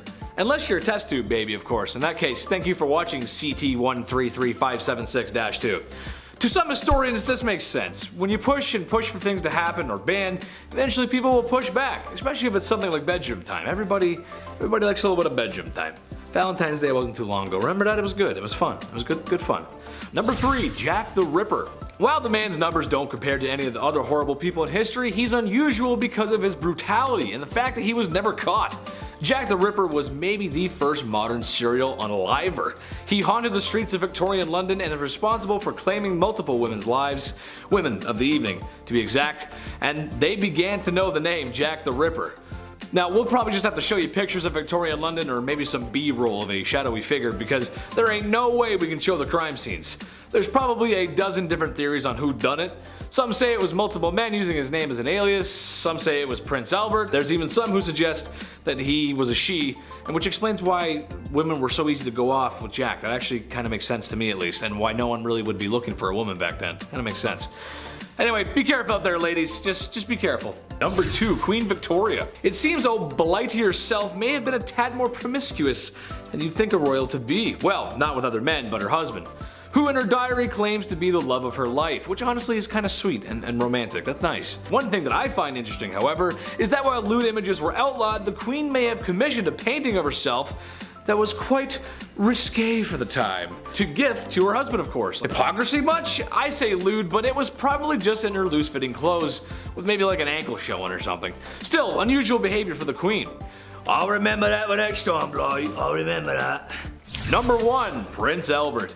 If you've ever stepped foot into a tattoo parlor, then you might know where I'm going with this. Prince Albert, the husband of Queen Victoria, had some controversy circulating his name. One, because he shares a name with another Prince Albert who was speculated to be Jack the Ripper, but also because of a very unique piercing. Go ahead and take a guess where that piercing is. Yeah, I didn't think so. As a man, if your anatomy could be described by an internet comedian using moderately funny euphemisms, then the piercing would go through your German army helmet. That makes sense, right? The horror. The absolute horror. It's rumored that he had one of these piercings. Did he? I'm not sure. But if it means anything to you, Nicholas II had a tattoo, so it's not completely out of the realm of possibility. Number 10, the cholera belt. This is just so silly to me. While the Victorian era seems like a long time ago, it's really only like 3 to 4 people ago. So yeah, your grandparents or maybe even your great-grandparents could have experienced a life like this. As we all know, disease was rampant back then, and thank God we're a little less gross now, am I right? Well, cholera was quite the tummy bug going around back then, causing upset stomach, indigestion, and the Oregon Trail's favorite, diarrhea. Ooh, no thanks. So the people of Victorian times came up with something that, well, wasn't only functional, but fashionable too. Very nice. The cholera belt was a piece of red fabric that was to be wrapped around the belly to keep you warm. That's because people thought having a cold belly caused cholera. Because yeah, that definitely gives you cholera. Yeah, for sure. Yeah. That's what does it. It's not. It's a sickness. It's a virus. Number 9. Scheele's Arsenic Green. For some reason, green was all the rage back in Victorian times. I'm not sure why. I'm personally not a fan of green, but except for the green screen. We love that. I know you guys can't see that, but I love the green screen. When I was a paint mixer, sometimes people would bring up the wildest colors for me to mix, and they weren't for art projects. They were for walls. So weird, but I digress. There was a common color back then called Scheele's Green. It was made in a lab by a spooky, scary Swedish guy named Scheele. Go figure. This color was used in everything: dresses, fabric, paint, you name it. The trouble is, it was a compound of copper and arsenic. Therefore, it was toxic and caused a lot of harm. It also had links to cancer. For example, when Napoleon was banished to St. Helena, the walls of the house he was staying in were painted with shades of Scheele. Eee, that's not good. Pretty sure he died of stomach cancer too, so there's a connection there. Number 8. Beetle dresses. Like I said, the green color was really in at the time, and there were other ways of achieving such a gorgeous glow besides using Scheele paint. Similar to how Cleopatra made her eyeliner, some dresses in Victorian times were made with pieces of beetle. Ugh. I'm sure there are some folks out there who probably don't mind that, but for the rest of us that don't care for Halloween or My Chemical Romance and Tales from the Crypt Keeper, hard pass. Basically any beetle or colorful bug that had wings, or I guess caprices, was worth keeping was prepared and sewn into fabric. The finished product doesn't look like it came from creepy crawlies. It actually looks kind of good, to be honest. Mind you, this is a time when a lot of things were still done by hand, so there's a little bit of love in each beetle you stitch. That's kind of nice. Mom helped out with that one. That was nice. At number 7, grave robber. When you think of jobs back in the Victorian era, you might think of things like chimney sweeps and lawyers. But another relatively popular, though questionable profession was being a grave robber. Yes, people actually made a living off robbing graves. As people studied medicine, they needed cadavers to practice on, but there was a law saying that only the bodies of those who had been executed for a crime could be used as a cadaver, and since the laws changed to include less and less crimes having death penalties, soon people started running out of cadavers to practice on, and this gave way to the boom in the grave robbing industry. People could make a pretty penny for snatching bodies from cemeteries and selling them to medical professionals and students. Fresher bodies went for more money, and the grave robbers not only made money off the sale of the cadaver, but they also charged a fee, so they ended up with a little extra cash in their pockets. Eventually, the grave robbing business became such a big problem that cemeteries started installing watchtowers and guards to prevent people from getting away with the dead. At number 6, beauty. I've talked about this before in some past videos, but the Victorian era was famous for its strange beauty practices, so I just had to include it on this list. You're probably familiar with the makeup from the Victorian era. Women often painted their faces white to look as pale as possible, but even though they believed it made them look beautiful, it also did a lot of harm to their health. The white face paint that women would use was lead based, and as we all by now, lead makes you dead. But this white lead paint isn't the only thing that harmed people's skin. Women would also wash their faces with ammonia to make their skin look paler. At night, women would rub opium on their faces, and if they were really dedicated to their beauty regime, they would also ingest arsenic. They were literally poisoning themselves in the name of beauty. Women would also use mercury on their eyebrows and eyelashes, and would use lemon juice or belladonna in their eyes, which could cause blindness in some people. Once again, I'm glad things have changed. At number 5, no divorce.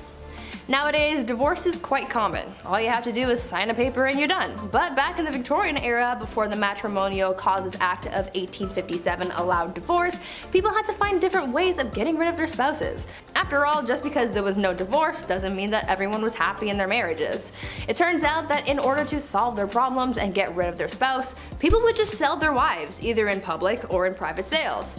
Most of the time, a man would take his wife to the town square and just sell her off to a new man. According to some records, some women had the power to veto a sale, and sometimes it was for cash, though I think the cheapest that a wife was ever sold for was a pint of beer. This wasn't necessarily bad for the woman because if she was sold to someone else, things could sometimes work out and she could live a better life with a better spouse. And if she didn't, then she would just get sold again and get to try her luck with a new man. At number 4, food additives. These days, people are becoming more and more concerned with artificial additives in their food.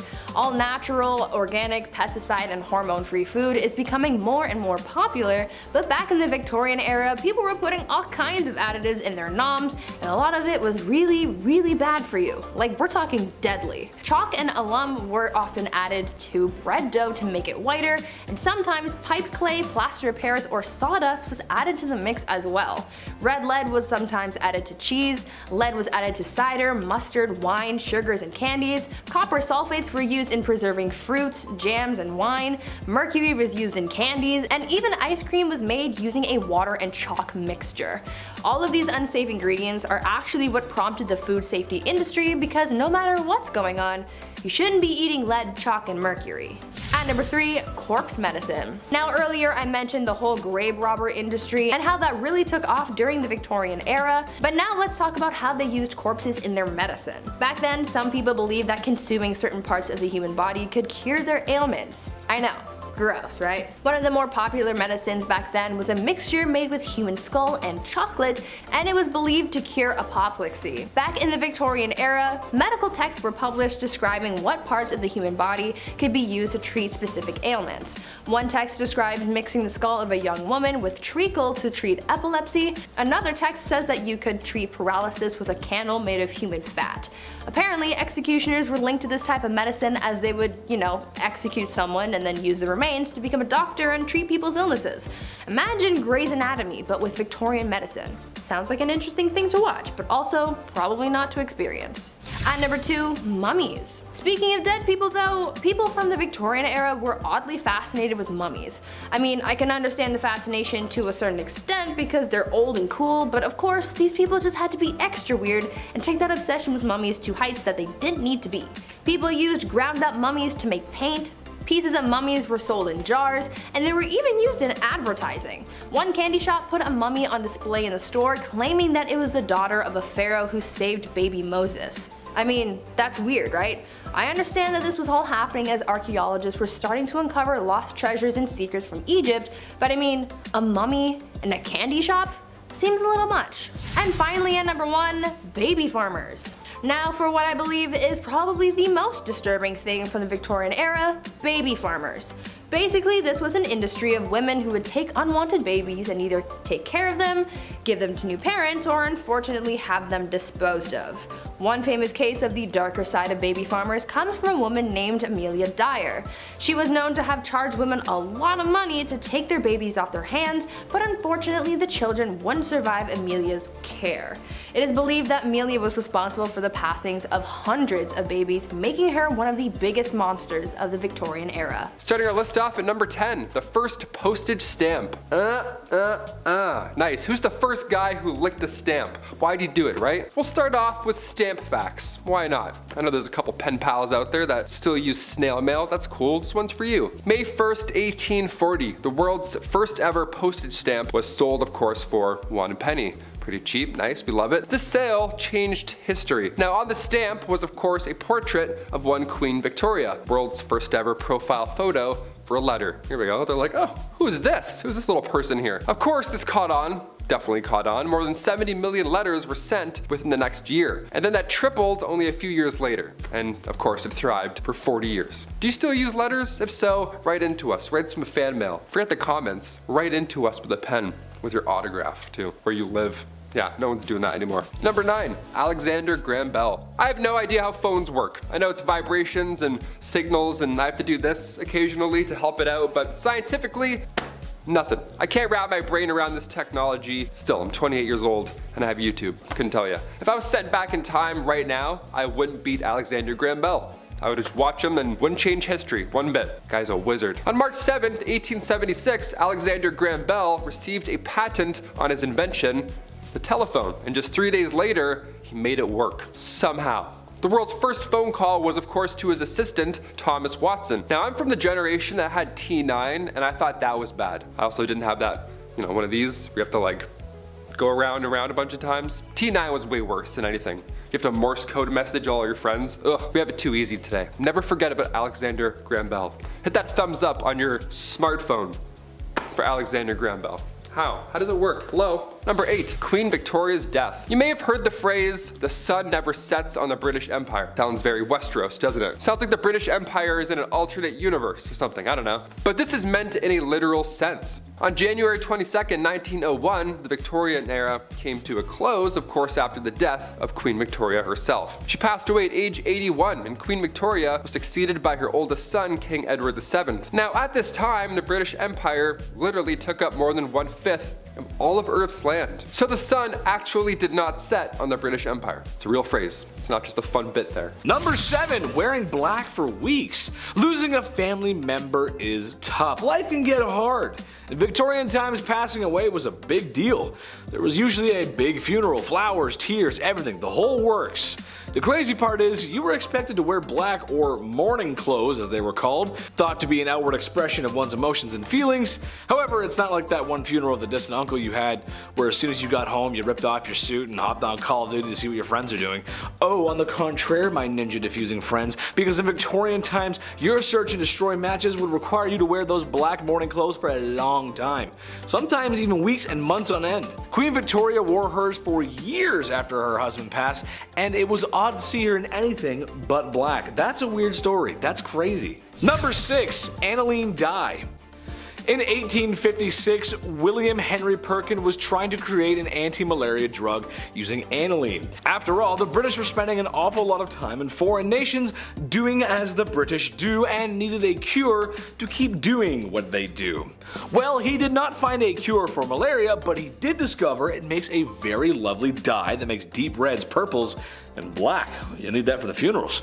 Naturally, this picked up a lot of steam and began to be used in everything from socks to shoe polish. Yeah, I know, right? Trouble is, once people got enough exposure to the clothing with aniline dye, their skin would go red, itchy, inflamed, and was known for causing really bad headaches.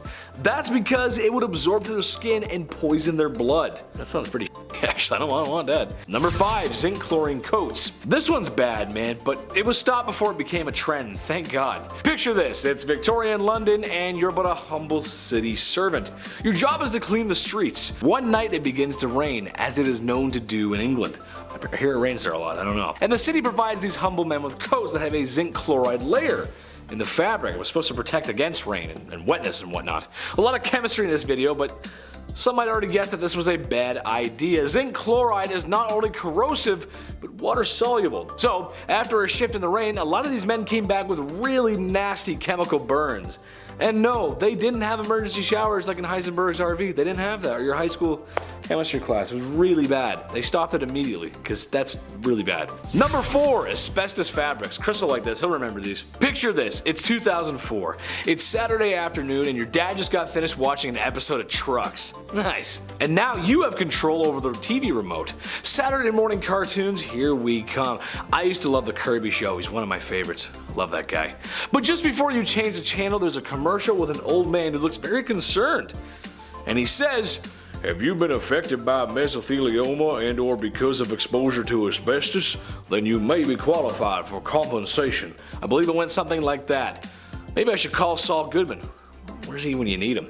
All jokes aside, those commercials were not joking. They weren't joking around at all because it's been known asbestos was very harmful for a long time. So yeah, it was pretty bad. Victorian times were no different. Mostly used in things to protect from heat or fire, and while it did do the job somewhat, it was very harmful for the lungs.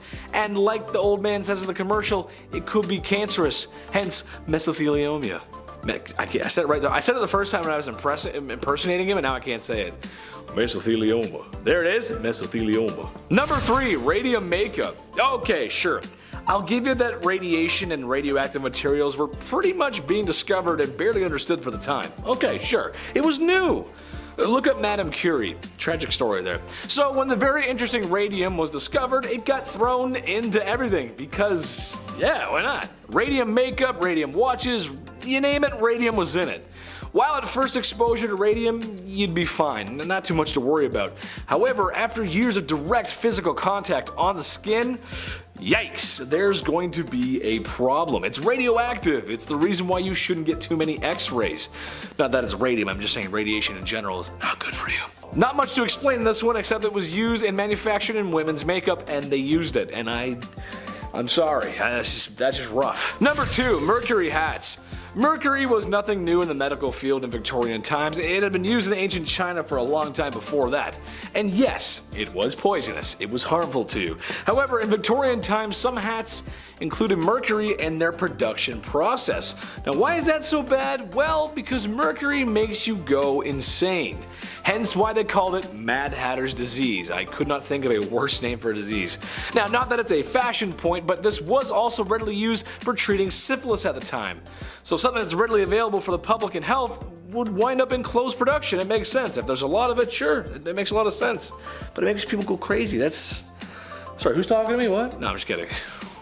Joke, funny. Number 1, cellulose nitrate. This one's crazy. As you can tell on this list, there's been a lot of clothes and fabrics mixed with some naughty chemicals. Naughty! Of course, this is years before OSHA or WMS, so it probably wouldn't happen today. However, this one takes the cake. When cotton, or a cotton-like product, is introduced to nitric acid, it forms cellulose nitrate, which is also known as flash cotton. Not because it takes its shirt off at an edgy concert, but because I cannot stress this enough how unstable and flammable it really is. Even the slightest heat source could set it off. There's even stories of people spontaneously combusting after being exposed to items made with such. Kicking off the list at number 10, dark dining.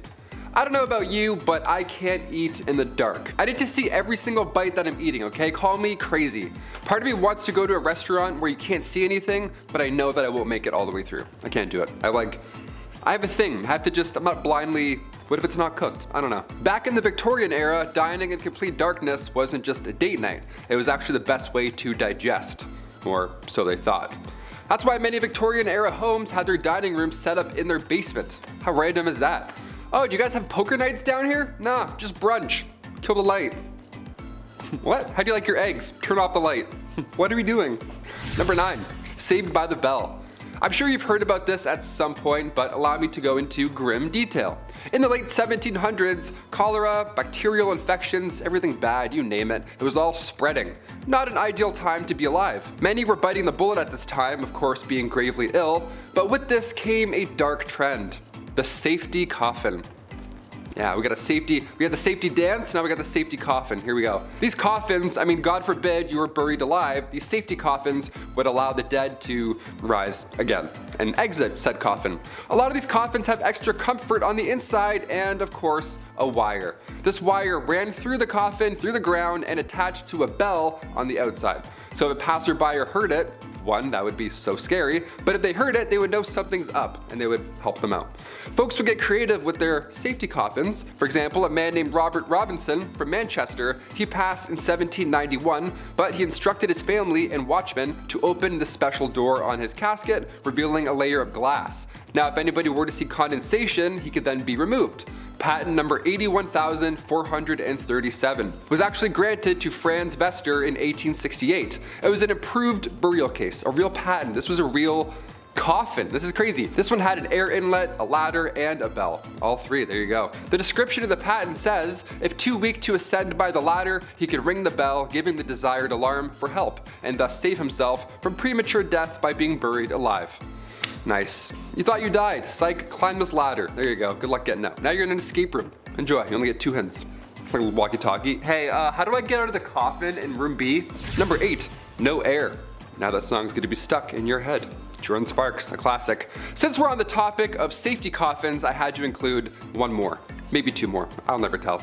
This one is fascinating. The science involved here was honestly impressive. There was the classic wire and bell method, but the more sick people got, the more creative they had to become. Like for example, patent number 268,693, John Kirschbaum's device for indicating life in buried persons. Yeah, an 1882 classic, we love this. We got the iPod Nano, they got the device O Life. Nice. Upon first glance, you may think this is some type of medieval punishment, whatever, but really this device detects movement whilst providing much needed air. Now you obviously can't have a hole in the ground or else rats will make your real demise much worse than suffocating, right? So John's device here, as per the disclosure details, is that if the person buried should come to life, a motion of his hands will turn the branches of the T-shaped pipe upon or near which his hands are placed. A marked scale on the side of the top indicates movement of the T, and air will then passively come down the pipe. Once sufficient time has passed to assure the person is dead, the device can be removed. Yeah, imagine waking up with this in your hands. I wouldn't be calm enough to turn it and then breathe in a passive amount of air. No way. There's nothing passive about waking up in a coffin. Number 7, Queen Victoria's 8th child. First of all, 8th? Kudos. Here's a fact that we don't talk about enough. Let's do this. First of all, I have no idea what it's like to give birth. I hear the comparisons and what it feels like, whatever, and it makes me want to faint. It's like peeing a watermelon or something like that. I'm gonna faint just talking about it. The fact that you can endure this pain is beyond me, and the fact that you want to as well, kudos. Now imagine being the queen and having the public, like everybody, talk smack about you and how you decide to give birth for the 8th time. Yeah, April 7th, 1853, Queen Victoria decided to use chloroform as an anesthetic delivery. Now everybody at this point that, wasn't a scientist, they were sure to voice their opinions on the matter. It was a huge controversy, although this act directly spread the awareness of this medical advancement. I mean, yeah, it sounds, they're like, yeah, don't do that. But can you do that? We don't really know. We're eating bread. Number 6, grave bells. Oh, this one gives me chills. Here we go. In the late 1700s, cholera, bacterial infections, and anything and everything was spreading. It was not an ideal time, wasn't very safe. Many were biting the bullet at this time, sadly, of course, being gravely ill. But with this came a dark trend, the safety coffin. Yeah. Just a backup coffin. These coffins, Lord forbid you are buried alive, these safety coffins would allow the dead to rise again. Nice, like it's Michael Jackson's Thriller. They would just come out and be like, oh, guess who's back? Back in the Thames, here we go. All these coffins have extra comfort on the inside and a wire. This wire ran through the coffin and then attached to a bell on the outside on the ground floor. So if a passerby heard it, well, they would know something's up. Folks would get creative with their safety coffins. I mean, they'd personalize it. Like for example, a man named Robert Robinson from Manchester. He passed in 1791, but instructed his family and watchmen to open this special door that would reveal a layer of glass. So that's real haunting to find. Hey, come look at Grandpa. Yeah, he looks good, eh? Patent number 81,437. It was actually granted to Franz Vester in 1868, and it was an improved burial case. Just a glass case with someone who may or may not be alive inside. 50-50. It had an air inlet, a ladder, and of course, a bell. The description of the patent says, if too weak to ascend by the ladder, they can ring the bell, giving the desired alarm for help and thus save themselves from premature death by being buried alive. So now I ask you, if you're walking in a graveyard and you heard a bell ringing, would you just start digging and be like, I think I heard something. I don't know, let's just disrupt this skeleton. Number 5. Gym day. Believe it or not, there were around 200 gyms all across Europe during Victorian times. Dudes were getting shredded. Why not? They're like, hey, we don't have dinner, but might as well just work out. These gyms weren't bright, they weren't open, they weren't well ventilated, motivating, safe, none of those things that you need today. No, Victorian gyms were reserved for the upper class. Yes, of course, grab your pocket watch and your blazer, Ezekiel. We're doing some bench pressing today, I guess. Yeah, grab your monocle, for sure, you're gonna need that. These machines also, they were not ideal to work out. They were designed as antiques first, rather than, their fitness purpose and safety purpose also. Like, half these look like saw traps. There's no way I'm gonna be bending my arm around any of these Victorian devices. Even the machines today at the gym, I'm like, no way, no thank you. Weak gang, here we go. Number 4, beauty patches. Okay, we have to bring back beauty patches ASAP. Imagine like if a rapper had a beauty patch. Nelly had the Band-Aid, but we gotta have like beauty patches. We gotta mix it up a bit, bring back the facial feature game. These patches came in all shapes and sizes, of course, in the Victorian era. Even in this portrait from 1755, Joshua Reynolds painted Charles, the 9th Lord Cathcart, rocking a large beauty patch. That looks amazing. He does look like Nelly, honestly. He has like that motivational, like rapper kind of like, he's in charge, and you can tell from the beauty patch. Like, that's a lord right there with that one of those. Take it off, no lord. Put it back on, lord. The reason for these patches back then, and sometimes having more than one, is because they were commonly used to cover up smallpox scars. They were made out of silk, velvet, and they were applied with glue. So pick a spot and commit. gonna be there all day. These patches were dark black and they were meant to make your pale skin pop. Of course, pale skin back then made everyone faint. Pale skin and long shoes, everyone losing their minds. The position of these patches could also determine your political allegiance. How funny is that? Historian Joseph Addison took note of these positions when he observed two parties from the 1800s. Now, one party had patches on the right side and the other had the opposite. It's pretty amazing. It's a pretty easy way to flip jerseys, right? The other team starts winning, you're like, you know what? Check it out. Now I'm on this side. Prove it.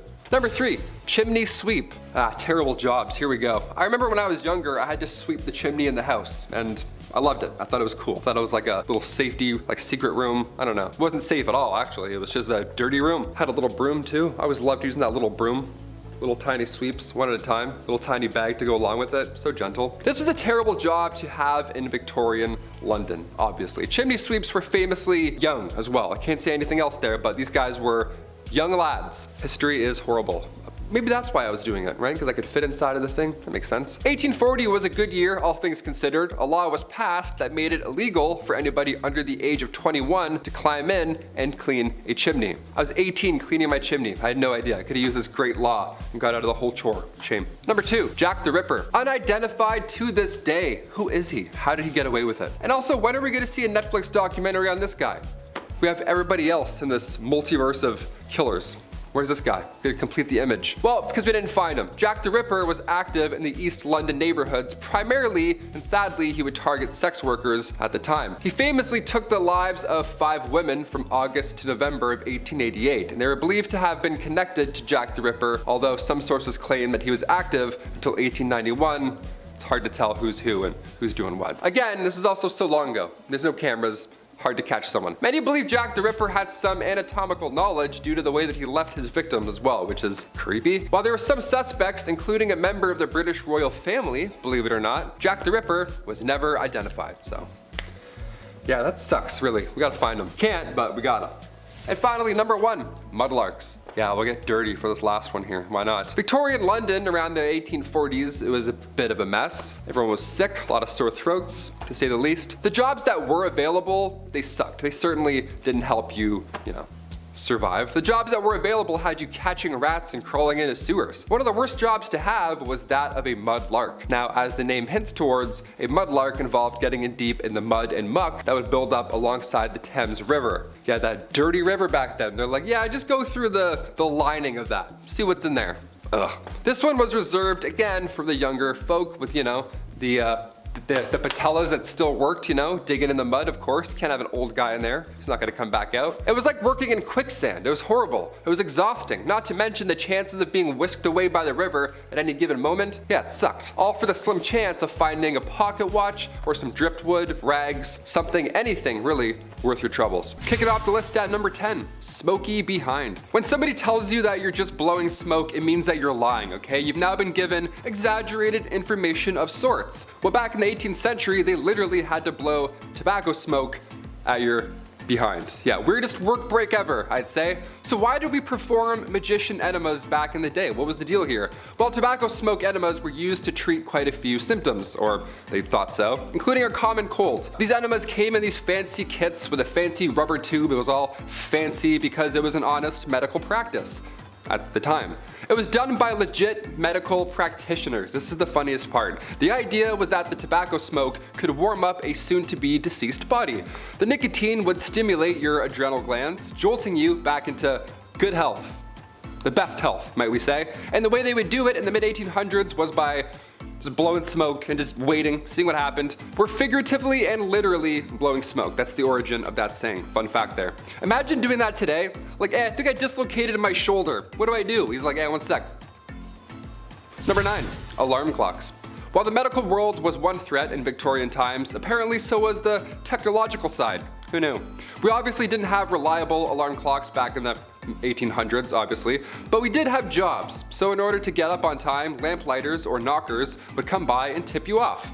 Yeah, they would just yell in your window and just Alarm. That's how you'd wake up. A man would yell into your window and smack you with a stick. Legend has it, a young man named Sam Wardell, he got a little creative with his wake-up calls. He needed more than a lamp lighter at 5 a.m., so he would Tony Stark this alarm clock gadget. He would use wires, a bunch of stones, all that unsafe stuff. Then at a certain time, stones would fall to the ground, of course waking him up, and presumably everyone else in the building. That would be alarming.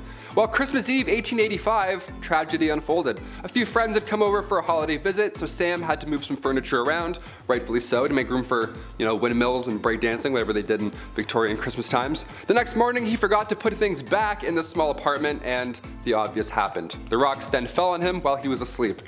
Yeah, that probably doesn't feel too good. I thought iPhone alarms were jarring. I take back everything I've ever said. Number 8, relaxative. Okay, so right off the bat, the Victorian era was a little messy. I'm sure you've gathered this by now here on Bumblebee.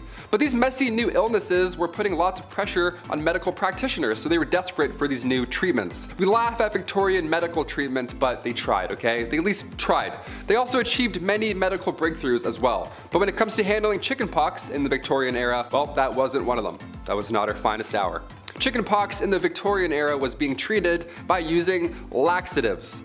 Yeah, let that sink in for a moment. I have chickenpox. What should I do? Well, try some laxatives. Yeah, folks would slam some castor oil and then, ready for this? They would get even more sick. Who would have thought? You thought you were uncomfortable before castor oil. Yeah, chug that, and then now you're even weaker. Now you're dead. Number 7, bad hair day. Okay, you want it messed up? Let's do messed up. Hope you're not eating any food right now, especially not eating in the dark. 2 red flags.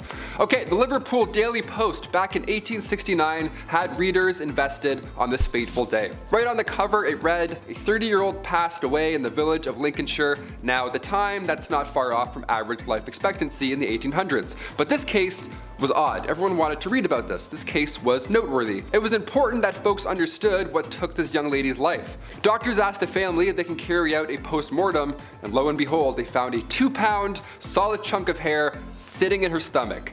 2 pounds. Ugh, that's what happened. That's how she met her fate. That's horrible. This ball of hair caused an ulceration of the stomach and ultimately caused her death. The woman's sister did note that over the last dozen years or so, she had casually been eating her own hair. So at this time I say, if you know anybody eating hair, send them this link. It's not a good idea. Cut that out. Stop doing that. Number 6, the Great Famine. Weird time to talk about a famine after the hair incident, but okay, here we go. Back in 1845, a potato crop that a lot of the Irish population relied on was no longer available. This was huge. This is bad history right here. A group of microorganisms wiped them all out, and in result, around 1 million folks died or had to leave. It was draconian law at this point and British ruling that made the exported food hard to reach people. This famine led to Irish independence and anti-union movements. Historical, definitely. Messed up? Absolutely. Number 5, Queen Victoria's name change. Every year on May 24, we set off fireworks, then we have way too many hot dogs. It's the best. We call it Victoria Day, right? It's for sure called Victoria Day, right? Well, back in 1819, Victoria was christened in an almost private ceremony. It was small, obviously. Victoria's uncle only let a few people attend. Like I mentioned in part 1, she had an isolated childhood with the whole Kensington system. That was no way to live. But even the day she was christened, trouble awaited. Her name was Alexandrina Victoria, and at the time, the name Victoria was not regal. It was of French origin, almost an odd name to have at the time, so she was immediately advised to change her name to something more traditional. But as our calendars can definitely confirm, she said, nope, I'm good. Victoria Day. Yeah, it's definitely Victoria Day. Number 4, tattoos. I only have the 1 tattoo, but I've always wanted more. Just not so good with needles, you know? I got my eyebrow pierced and I fainted. It's a fun fact, that's why I have a little scar there. Not great with needles. Some of the designs are so beautiful on tattoos, the amount of pain you all sit through, I'm impressed, honestly, mad respect. The tattoo craze really took off once Queen Victoria's son, the Prince of Wales, he went and visited Jerusalem. And of course he saw copious amounts of body art and was inspired. Inspired, we'll say, yeah. So upon his return, he was all about ink at this point. And the Prince of Wales, well, if he has a sleeve, well then maybe I can have a sleeve, right? What's going on? It wasn't a sleeve, really. It was a cross. The prince got a tattoo of a cross in homage to the Crusades. So if you're gonna try and convince your parents to let you get a tattoo, just, tell them the Prince of Wales did, right? You're just trying to be a royal. Number 3, Gym Day. Believe it or not, there were around 200 gyms across Europe during Victorian times. Yeah, just like 6 good lives. You're like, what's this about? Even Victorian dudes skip leg day. How great is that? Okay, it's not just you. These gyms weren't bright, they weren't open, they weren't well ventilated, they weren't motivating, and definitely not safe. None of those, definitely not. No, Victorian gyms were reserved for the upper class, obviously. Grab your pocket watch and blazer, Ezekiel. We're doing squats today. These machines also were not ideal. They were designed as antiques first rather than their purpose. Also, half of these look like saw traps. Like, are you kidding me? No way I'd bend my arm around any of these devices. No way. All those wooden wheels? No. I'll stay weak and brittle, thank you. Number 2, ghost photography. Had to look back. I don't like talking about ghosts. As if the reanimated corpses coming back to life while they were ringing a bell wasn't scary enough. Yeah, let's talk about 1800s ghost photography. The camera was a hot new invention at this time, so tales of ghosts and spirits were now easily believed. Yeah, obviously, when you have a photo of a see-through woman, you're like, that's pretty terrifying. A big name in the ghost game was a man named William Thomas Stead. He was born in 1849, and Stead was the son of a Congregationalist minister, and at the age of 22 he was appointed as editor of Northern Echo, which was a regional newspaper in Darlington. So far, so good. This British medium, Richard Borsonol, featured a photo of W.T. Stead and a real spirit. Yeah, imagine that. Imagine a day where somebody being awarded the Nobel Peace Prize also poses for photo ops with ghosts. You're like, do we believe all of this or none of this? What's going on? This is so scary. And finally, number 1, music for eternity. Before we wrap up this wild part 2, I had to include perhaps one of the creepiest patents of all time. Patent numero 9,222,059. Yeah, the number is going a little bit higher. This one got me thinking. I wanted to end this video off on this note. I like this idea. Maybe, I don't know yet. Music for eternity systems. Okay, this patent is not from the 1800s, but rather 2015. I know, it's not Victorian, but when else am I gonna talk about this, really? The idea here is that you could stay connected to your loved one by using a solar-powered digital music player. The best part here is the patent details how surviving family members now have the ability to update, revise, and edit stored audio files and programming after burial. Yeah, next Rihanna album, no problem, I got you. There's a speaker in the casket and there's a headphone jack on the tombstone, so we can listen together. And then we can decide if we hate the album. That's creepy. I wouldn't do this. Would you want this? Sound off below if you'd want, big shiny tunes playing for eternity after you die.